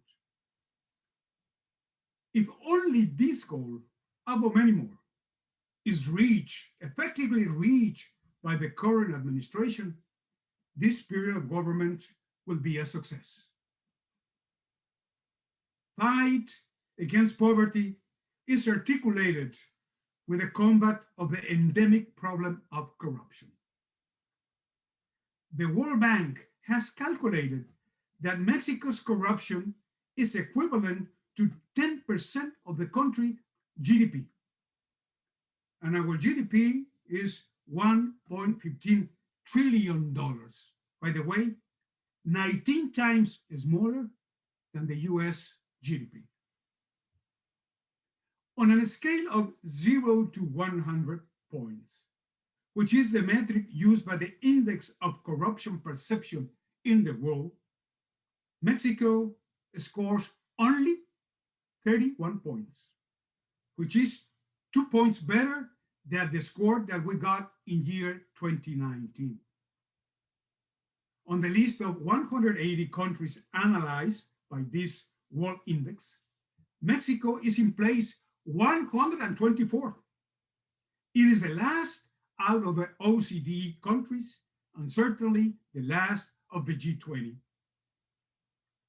I have not heard yet from the president nor his cabinet the assurance that the fight against poverty and corruption will be 100% based in the principle of the rule of law. That is to say, by following the law, even changing legislation where necessary, but always under the belief, the creed, the sacred principle of the rule of law in the basic meaning of no one is above the law. I would love to hear this statement loudly, frequently, and strongly. The international organization named World Justice Project, very well known, World Justice Project, has stated that effective rule of law reduces corruption, combats poverty and disease, and protects people from injustices. It is the foundation of communities' peace, opportunities, and equality, underpinning accountable government and respect to fundamental rights. The above mention is crystal clear. We will not improve economically, socially, and politically even a little bit if we attempt these changes without the principle of the rule of law. Moreover, the legitimate goals of the fourth transformation will not prevail with no check and balance, no electoral democracy, and no institutions. Some López Obrador statement as a candidate and later as a president are concerning. He said, to the hell with institutions, or between justice and law, justice will prevail. But the question is, justice accordingly to who? To himself? In comparison to the rest of the world, Mexico is doing very, very bad in terms of rule of law. The World Justice Project takes 9 factors for measurement. Constraint of government powers, absence of corruption, open government, fundamental rights, order and security, regulatory enforcement, civil justice, criminal justice, and informal justice. In the 2020 index, last year index, for the rule of law around the world, with information of 128 countries, the best scores you can imagine were Denmark, Finland, Sweden, the Netherlands, Germany, and New Zealand. United States, 21 place, 21st. And for Latin America, Uruguay ranks the better, the highest at 22, Costa Rica at number 25, and Chile in 26th place. From this list of 128 countries, Mexico ranks 104. After countries such as Uzbekistan, Russia, the Dominican Republic, Lebanon, El Salvador, Guatemala, and Albania. Only 4 Latin American countries are doing worse than Mexico. Nicaragua in place 118, Honduras 116, Bolivia 121, and certainly Venezuela 128. Mexican President López Obrador has said that the very weak rule of law in the country is a product of previous bad governments. I a little bit disagree. I do think we need a good government model to follow in the first place, but it's also necessary for Mexican people to change their mindset about the law and alter their belief about the obligation to abide the law. This cultural change of beliefs, this change in collective attitudes will take time, even generations. It is a social, psychology, cognitive issue. It's not a legal one. Directly connected with this last topic is the horrendous issue of violence, insecurity, and criminality in Mexico. I hope the president is right in his belief that these challenges are products of poverty and inequality. But unfortunately, the murder rate in Mexico has increased since he has taken office, and there were 32,759 homicides just during the 11 months of year 2020. December is not considering this. That is to say, 98 homicides per day, and 60 of those attributed to the organized crime. We need a better judicial system. And to get it, we need the citizens to obey the law. All judicial systems are designated to enforce the law only to a minority, not to the majority of the people. So we need more Mexicans living under the principle of the law that is the only valid instrument for peaceful coexistence. We may spend the rest of this presentation just listing all the promises made to the society by the current government. Among those are the reduction of the president's salary to $5,700 a month and the already approved piece of legislation with a rule stating that no one in the government will make more money than the president. The federal budget is designed under the principle of austerity, saving of 50% on salaries, and this money will be used to support programs for the poor, as well as 70% in reduction of federal spending. President López Obrador deserves credit for modeling the austerity he advocates for the rest of the country in his own mode of living. For example, he moved his residency out of the presidential residence into a modest apartment within the National Palace. And famously, he travels on commercial carriers instead of flying in the new presidential airplane, our Air Force number 1, that now is for sale. The new government also promised to create 10 new free universities with students' scholarships for living expenses. And many young people with no job have now temporary employments. Of course, some of the government proposals have been controversial. And yes, many of them have pros and cons. This is pretty natural. The debate is a very intense one, and resistance to the change is inevitable. All of this should occur within the law roads and within democratic principles. This is truly essential. I'm in total agreement that what Mexico needs is not a simple change in the hands on the helm, but a change in the path the country charts with more creativity and imagination, but always attached to our still very, very tender democratic system. What is at stake right now, on one hand, is precisely the concentration of powers and functions in the hands of the executive, the control of the Congress, the relative malleable federal judiciary, and the destruction of autonomous agencies. On the other hand, the country is desperately hoping that the government can fulfill its promises to combat corruption and reduce poverty, but do so while preserving the country's system for check and balances. I may be totally wrong, but at times I perceive many similarities between the current government dynamics and the system operated before 1994. That is to say, the so-called predominant presidentialism, in which division of power was pretty light, and the president was the true leader of his party. That is to say, the great elector, able to nominate his successor as president and candidates for all 31 or 32 state governors.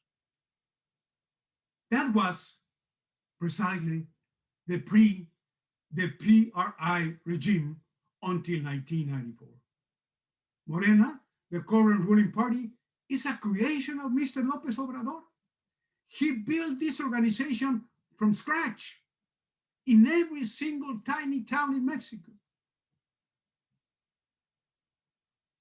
And we will see in this coming election if the commander-in-chief of the ruling party is the same president. If that happens, we will be in the PRI system 100%. As I said, federal elections will take place on June the 6th, when the 500 seats of the House of Representatives will be at stake, along with 15 governors, 15 out of 32 governors, and 30 state legislatures. Almost 100 million voters are expected, and the results will reflect what we can expect in the following 4 years. To the question, this is for you, Professor Lenti, to the question, if Mr. López Obrador is a caudillo, Today, my answer is no. He's not a dictator or the head of a ruling military group. Certainly, he's a populist to the left-wing leader that has fought to be president of Mexico for many years. I think he's not charismatic. Actually, he's a very bad speaker. He speaks not as a politician in the full sense of the word. But today, Mr. López Obrador has 62% of approval and 31% of disapproval by January 2021 survey, with high legitimacy and taking many nationalist decisions. Moreover, we must consider that the recall process that will run for his presidency during March of year 2022. Current polls reveal that he will have no problem, even under the very negative opinion about the conduction of COVID-19 pandemic. Hopefully, next year or in the near future, we may affirm with no hesitation that Mexican democracy is alive and corruption and poverty are decreasing significantly. We will see. And that's it. Thank you.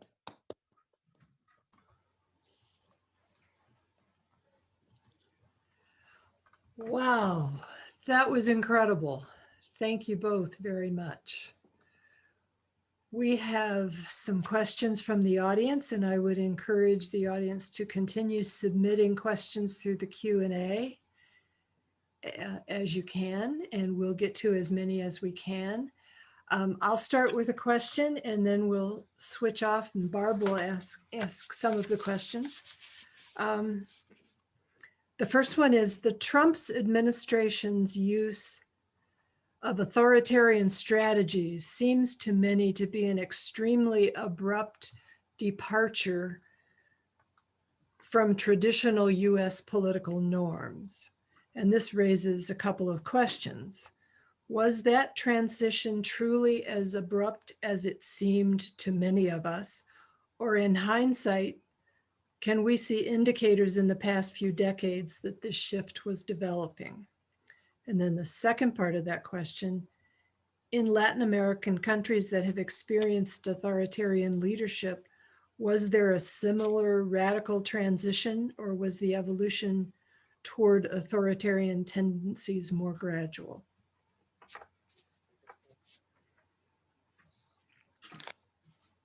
Right. Well, let me take a stab at this, and of course, Jorge can step in at any time. Many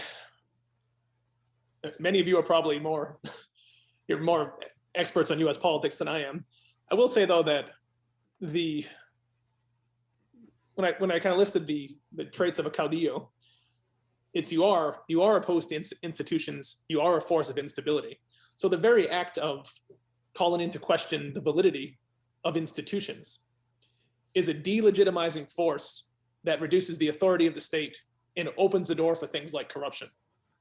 I think about all the times in the last 4 years when, officers and officials in the office of the ombudsman or the inspector general, or all these kind of checks, all these institutions that are in place to put some checks on the actions of the executive, have either been attacked publicly, insulted on Twitter, or simply fired.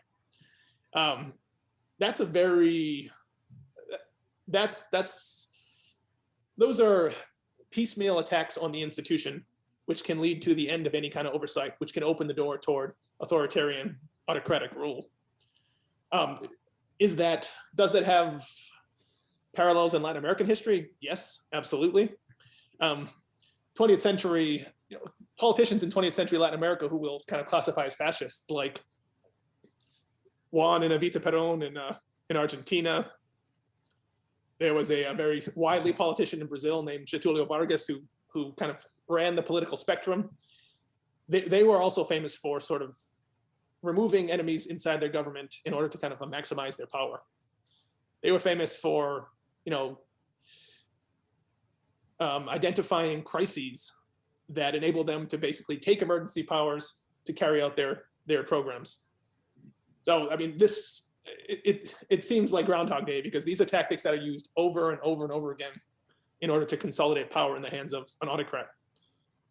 So, yeah, I think there's parallels in Latin American history to some of the things we've seen former President Trump do. Well, and I would say that it was very painful, all the events of January the 6th. It never crossed my mind that my eyes will see something like that in the Capitol. Believe me. But it's not comparable with the history of Latin America. The history of Latin America, my own country, is plenty of assassinations. Just think that all the Mexican leaders of the revolution finished their days assassinated. So unfortunately, violence has been something common in our history. Mm-hmm. Again, I think that the rule of law as a belief in the United States will prevail. We will see what happened with the constitutional consequences or legal consequences of the January the 6th events. I hope that something more concrete may happen if it is true that no one is above the law, even President number 45 of this country. Mm. Yeah, no, if I may add too, that was one of my initial impressions. Thinking historically, sure, if this was Guatemala 1954, if this was Chile 1973, the result would have been a smoldering Capitol building and assassinations inside the building, a coup d'etat that overthrew the president and installed new powers. Thank God that didn't occur. Not just Latin America. I mean, if these sorts of things happen in places like Turkey, I mean, they're happening currently in Myanmar, right? Coup d'etats that see elected leaders basically removed from power through extra legal means. So in the United States, the institution held. That's incredibly encouraging. And it's time to strengthen the institution even farther to make sure that those threats can't even get to that level. Thank you. Barb, do you want to take a question?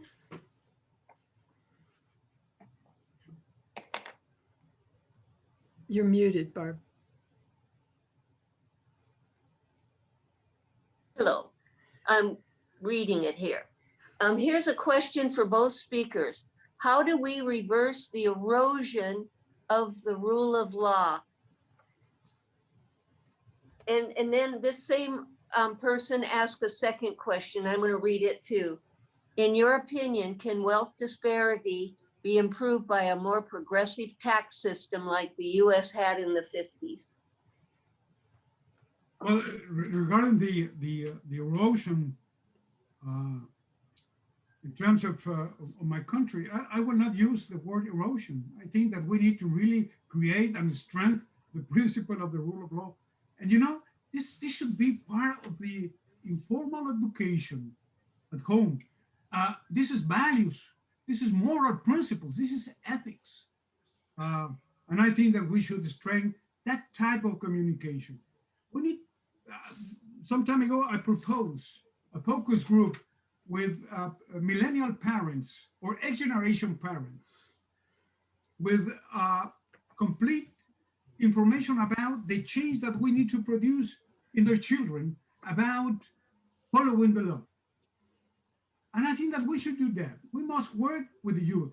I think that the old people, myself, I'm an old child. Well, we need to work very hard with the new parents, trying to educate the children with these moral values that we had perhaps in the past. I don't know, Joe, what do you think?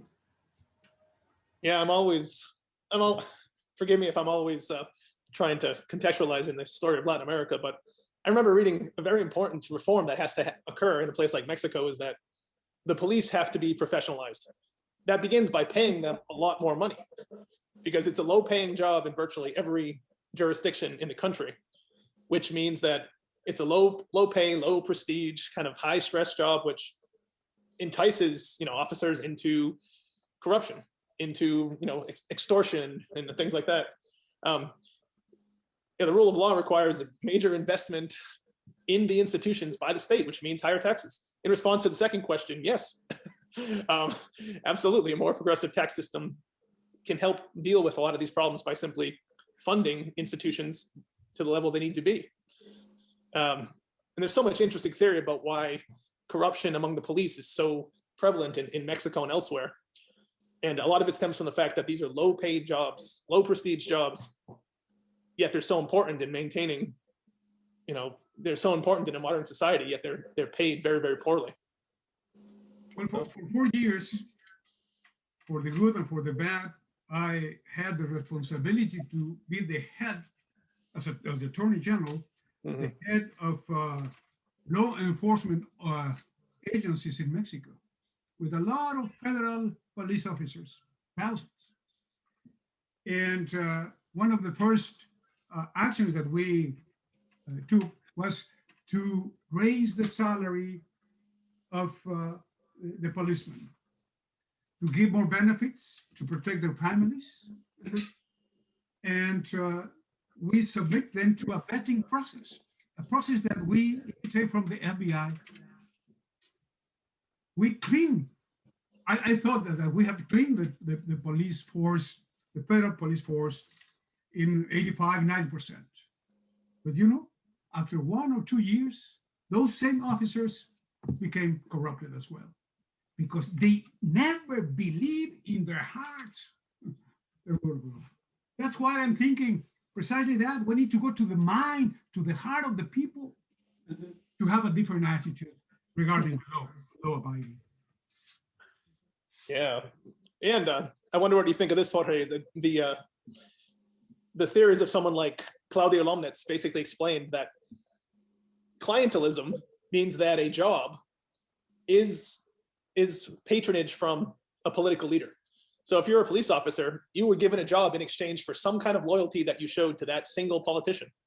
And if you want to get medieval with it, having a position from the Lord, the Lord and you're a vassal, entitles you to exact tribute from the masses. So a police officer basically has the right to basically take from the people as to augment their salary.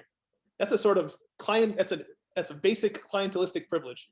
It represents the inexistence of the rule. Yes, exactly right. Yes.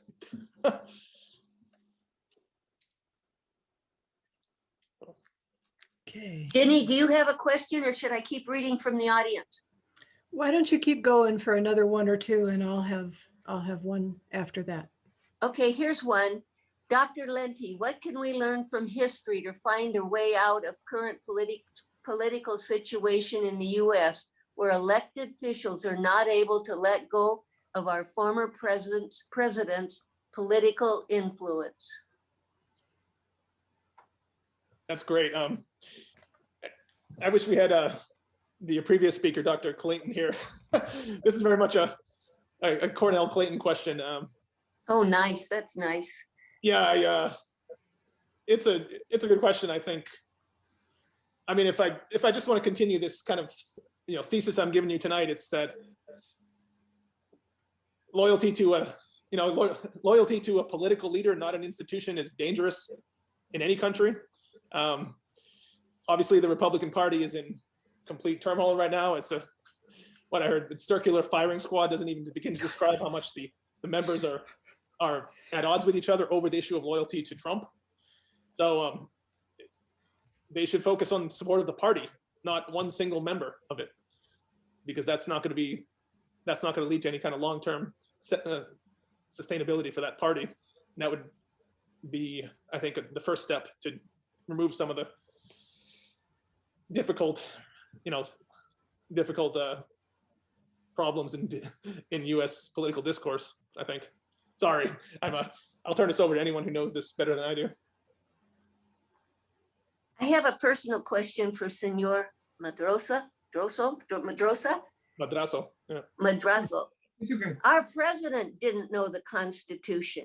If our president doesn't know the Constitution, why should any citizen know the Constitution?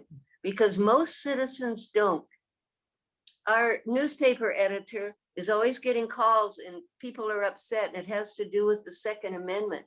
And he says, well, I'm not going to talk to you about the Second Amendment unless you can tell me what another amendment is. And he said he's never had one person be able to tell him what the other amendments are because nobody knows the Constitution. That is bad. That is bad. I think that civic education should be strengthened in our countries. In Mexico, for instance, in elementary school, we had a subject taught for many years, civic education. Mhm. And being in the first grades of elementary school, students learn about the Constitution.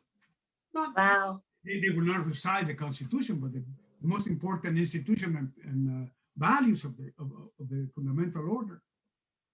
And yes, I know that people in this country do know the Constitution. I teach lessons to those candidates for citizenship. And believe me, when they finish the 12 weeks course, Mhm. they understand, not only know, but understand the Constitution with the 27 amendments and some decisions of the Supreme Court. And when we Yes. compare that with common people, American Yeah. people, American citizens, they don't know, they ignore all that. But nevertheless, the principle of the rule of law is beyond the Constitution. Is the social compact, is the rule of all rules that should be taught by parents to children. That is very much my point. And this is not the Constitution, it's only to understand how we can coexist peacefully.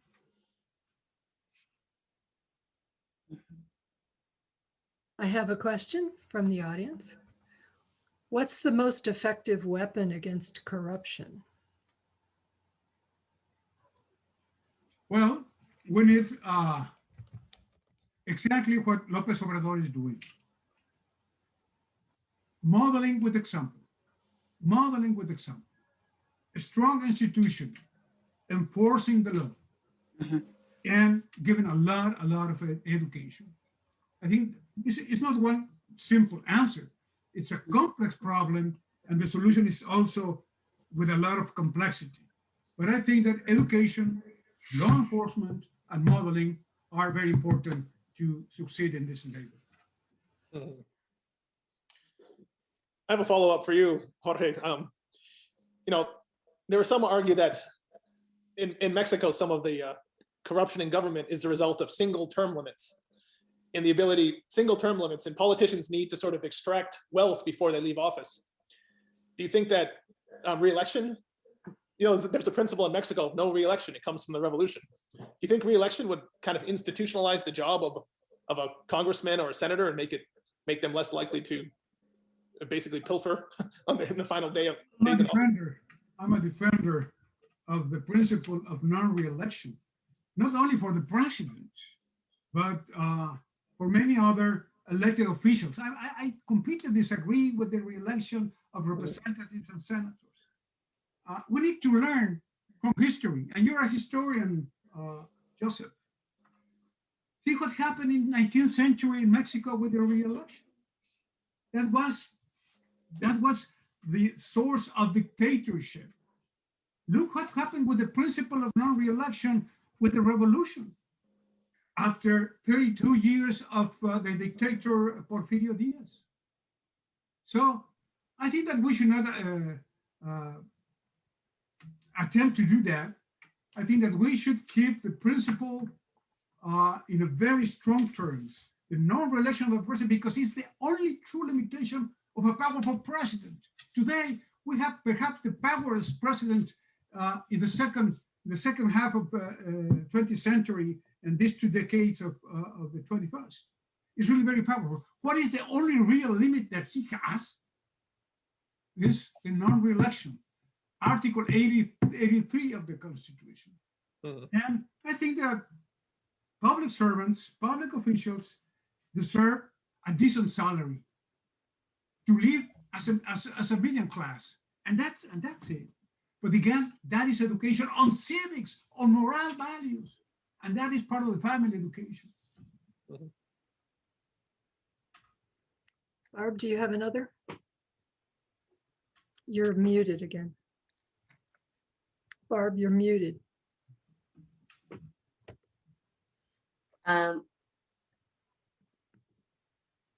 What is Dr. Madrazo's view of AMLO's President of Mexico efforts to diminish Mexico's five horsemen of the apocalypse? AMLO, President López Obrador is the abbreviation, Andrés Manuel López Obrador. Let me tell you that I'm not a politician. I serve in different governments for different political parties, but I have no political party, and I feel very happy with that. I follow, to be a teacher, to be an instructor, I need to be neutral in the terms of Max Weber. So I'm Bavarian 100%. So I do not follow the PRI or the PAN or the Morena.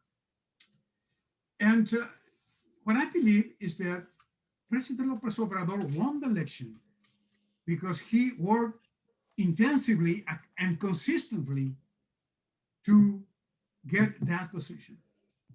And is full of very good intentions, very good. I think he's a very decent man. Problem is, people that may surround him is different. And concerning is the idea of he can solve all the problem and have a messianic vision of his role. That is very concerning because the messiahs cannot fail, cannot fail. So he will not accept any type of defeat. He will not accept any type of argument against his policies. Today, the Mexican Congress is debating a new law of the industry of electricity. And it's very debatable. And there are possibilities to change some things really to make the law more accurate. And he has said, I will not change one single comma of my bill. That is a messianic position. And this is something that we should be aware. Mm-hmm. Yeah. Nevertheless, if he succeeds in fighting against inequality and poverty, and perhaps with a good pavement to fight against corruption, the 6-year steps will be a very good one. I really hope that. I really hope that. Mm-hmm. Thank you. I can do one. Okay, go ahead, Jenny. What do you think of the treatment of lawbreakers in the Chaz zone in Seattle last summer versus the Capitol riots in January? Do you think they were treated equally? How should have the situations been handled by law enforcement? Do you have comments on that? This is for Joe or both of you, either of you. Yeah. Well, to me, it's very easy. We need to see what is the exercise of the right of public opinion to manifest your own ideas publicly is the exercise of your Bill of Rights, free of speech. This is one thing. The exercise of violence shouldn't be tolerated. I think that the law should be enforced to those breaking the law. It is not that difficult to divide these two positions. I think that Mayor Duncan and Police Chief Diaz, they are having very difficult times. I understand that very well. Seattle has a very special character, very special temperament of this type of expressions. Since 1999, I guess, the globally-phobic movement in Seattle that put Seattle in the eyes of the world. So I think this is part of the Seattle liberalism. And I admire very much that liberalism. That's why I have been living here 20 years. I enjoy very much the way of living in Seattle. But the things that we have seen in Capitol Hill, this is a crime. It should be treated as a crime. Thank you. Joe, what is your opinion? Don't let me alone. I concur. Everything you said, exactly.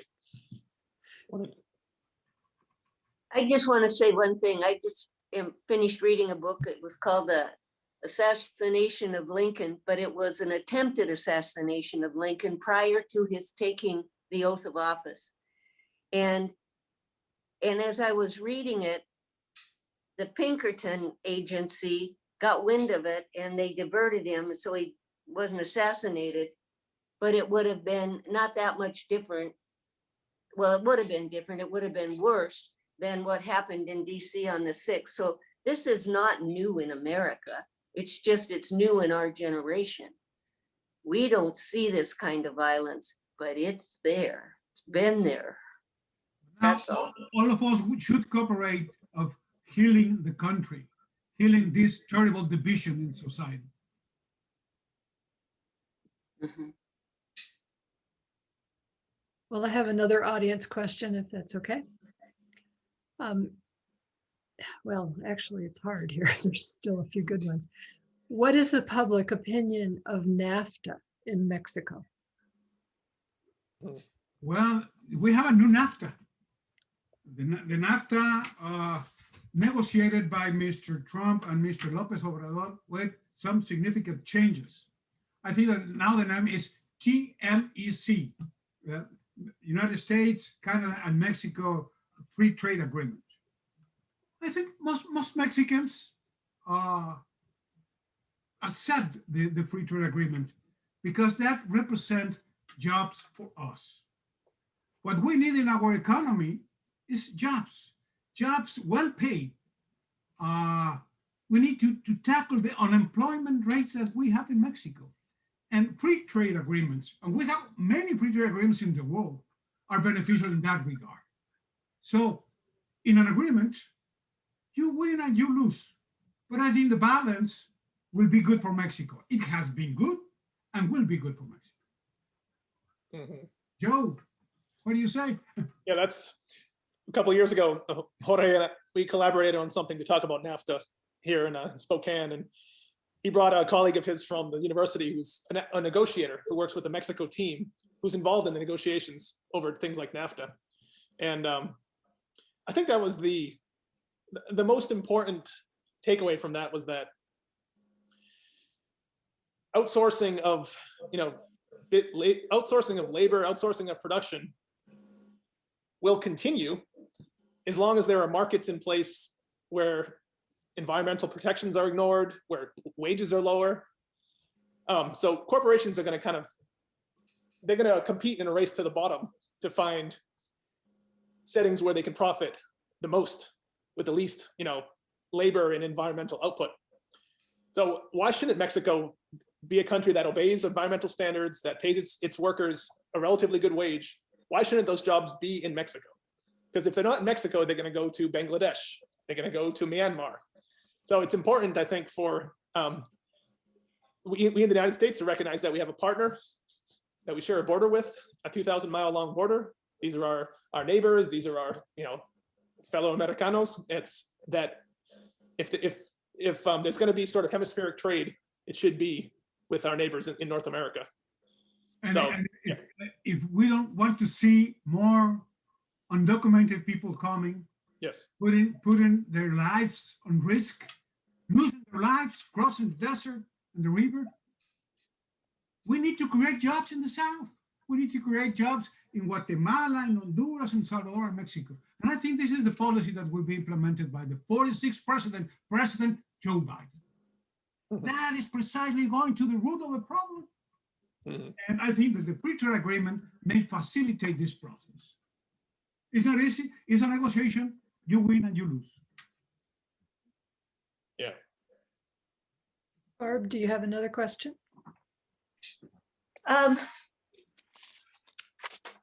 Here, this is from one of the PEG members. To what extent does our country's system of government protect us from authoritarian rule? What should we do to ensure that strong person rule does not prevail? Joe? Yeah, I think the United States is always studied as a stable and functioning democracy. I remember being in college. It's been a few decades now, but you know, the only thing I remember from my political science classes was that the political extremes in the United States were much less extreme than they are in other countries. I don't know if that necessarily applies today, honestly, but you know, in 1996, for example, when Bill Clinton faced off against Bob Dole, there was very little differentiating them on most economic issues, maybe a few social issues here and there, but there wasn't kind of political extremism of the kind you see in countries that have a long history of extremism, delegitimization and collapse. So we still have all the tools we need to maintain a stable and functioning democracy. We just have to constantly, reinforce them.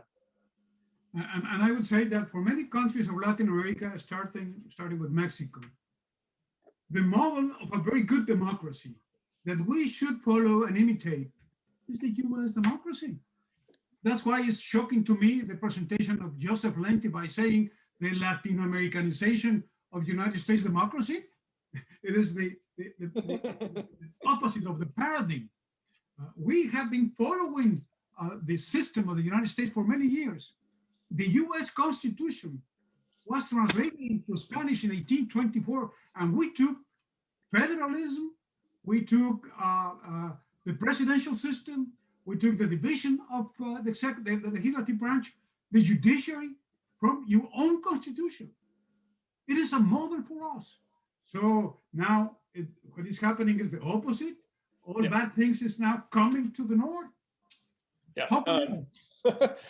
I know I spoke for an hour, so I don't I understand if maybe some of my theses were lost, but absolutely the accusation that the United States has become Latin Americanized is an incredibly problematic accusation, which is rooted in kind of classic understandings of environmental, religious, racial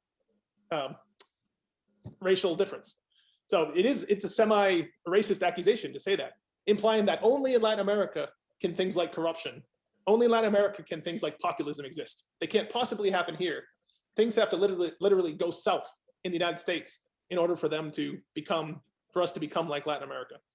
So to say we're a banana republic, that we're being Latin Americanized, those are highly charged assaults that come from the history of looking down upon Latin America as a place of disorder, chaos, corruption, and all those other things. And if I may, I would say that there are many things that the United States may copy from our beautiful Latin America. Thank you. We're happy to have them. And we have, go ahead, never mind. No, Barb, go ahead. I was going to say, we haven't even touched on a huge issue, and that is the power of social media. You can have a small, fierce, anti-law group that has power that they never had before. Oh yes, it's incredible. And there are now some temptations to regulate the social media here in the States and in Mexico. In Mexico now is something under debate right now because President López Obrador, who had the support of social media being the candidate, it was a very powerful instrument in his hands. Now he's trying to regulate social media, and people say this is a limit to our free, our fundamental right of free speech. So at the same time, we have seen so many awful things in social media. Just taking the pandemic, all the messages that people is receiving about the pandemic through the social media, all the myths created about vaccination. Now I'm working with my people here in Seattle with Latinos, convincing them to be vaccinated and to forget the things that they learn or they read in the social media.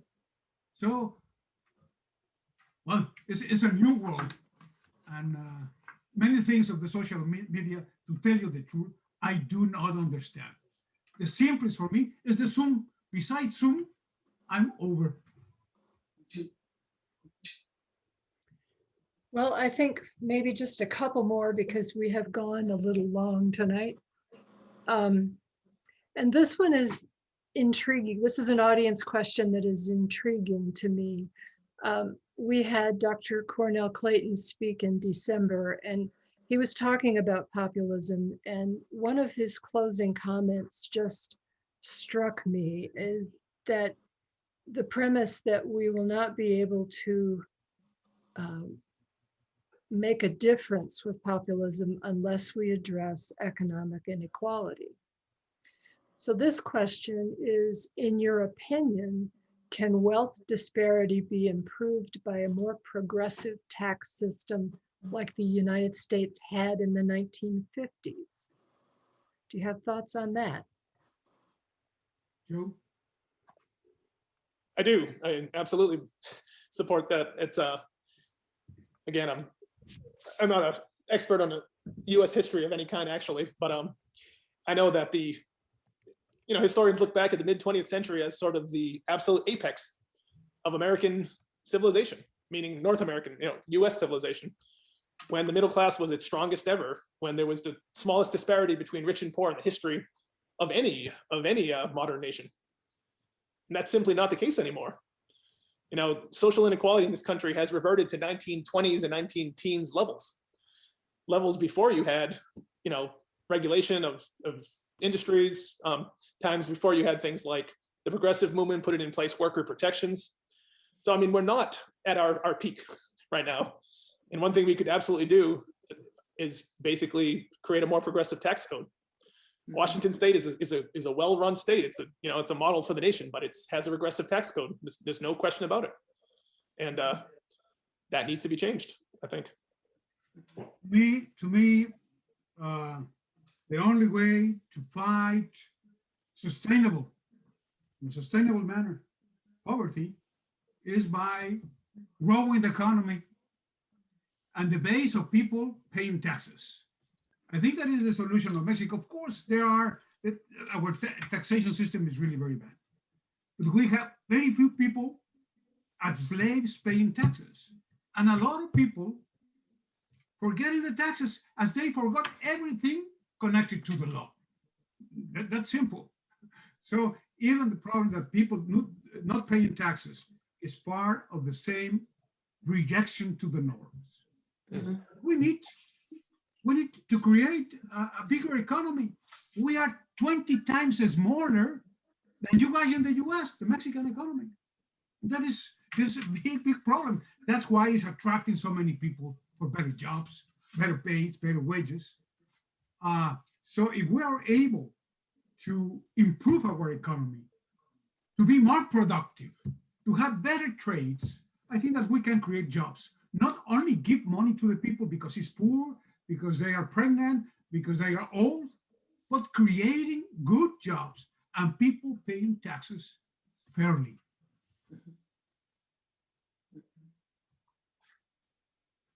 Barb, did you have any more you wanted to? No, I don't think so. Okay. Well, gentlemen, that was an incredible presentation. We are very, very grateful for your time tonight.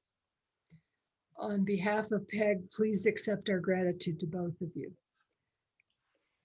And go ahead, Barb. Oh, I just want to say, and Dr. Lenti, don't forget to send me your information on the Spanish class. I will. Let's trade info. Thank you. I will send my application because I would love to be a new member of PEG. We will gladly have you. Lovely. I can do this. Count me in. And I want to thank the audience as well for your participation. This has been a wonderful event. We hope you enjoyed it and that you'll join us again soon. Our next forum will be The Virtuous Circle with Rob Curley, who's the editor of the Spokesman Review newspaper.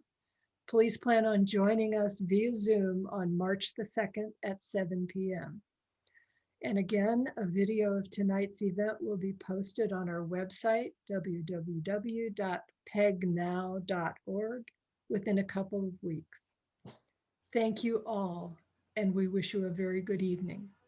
Thank you. Thank you.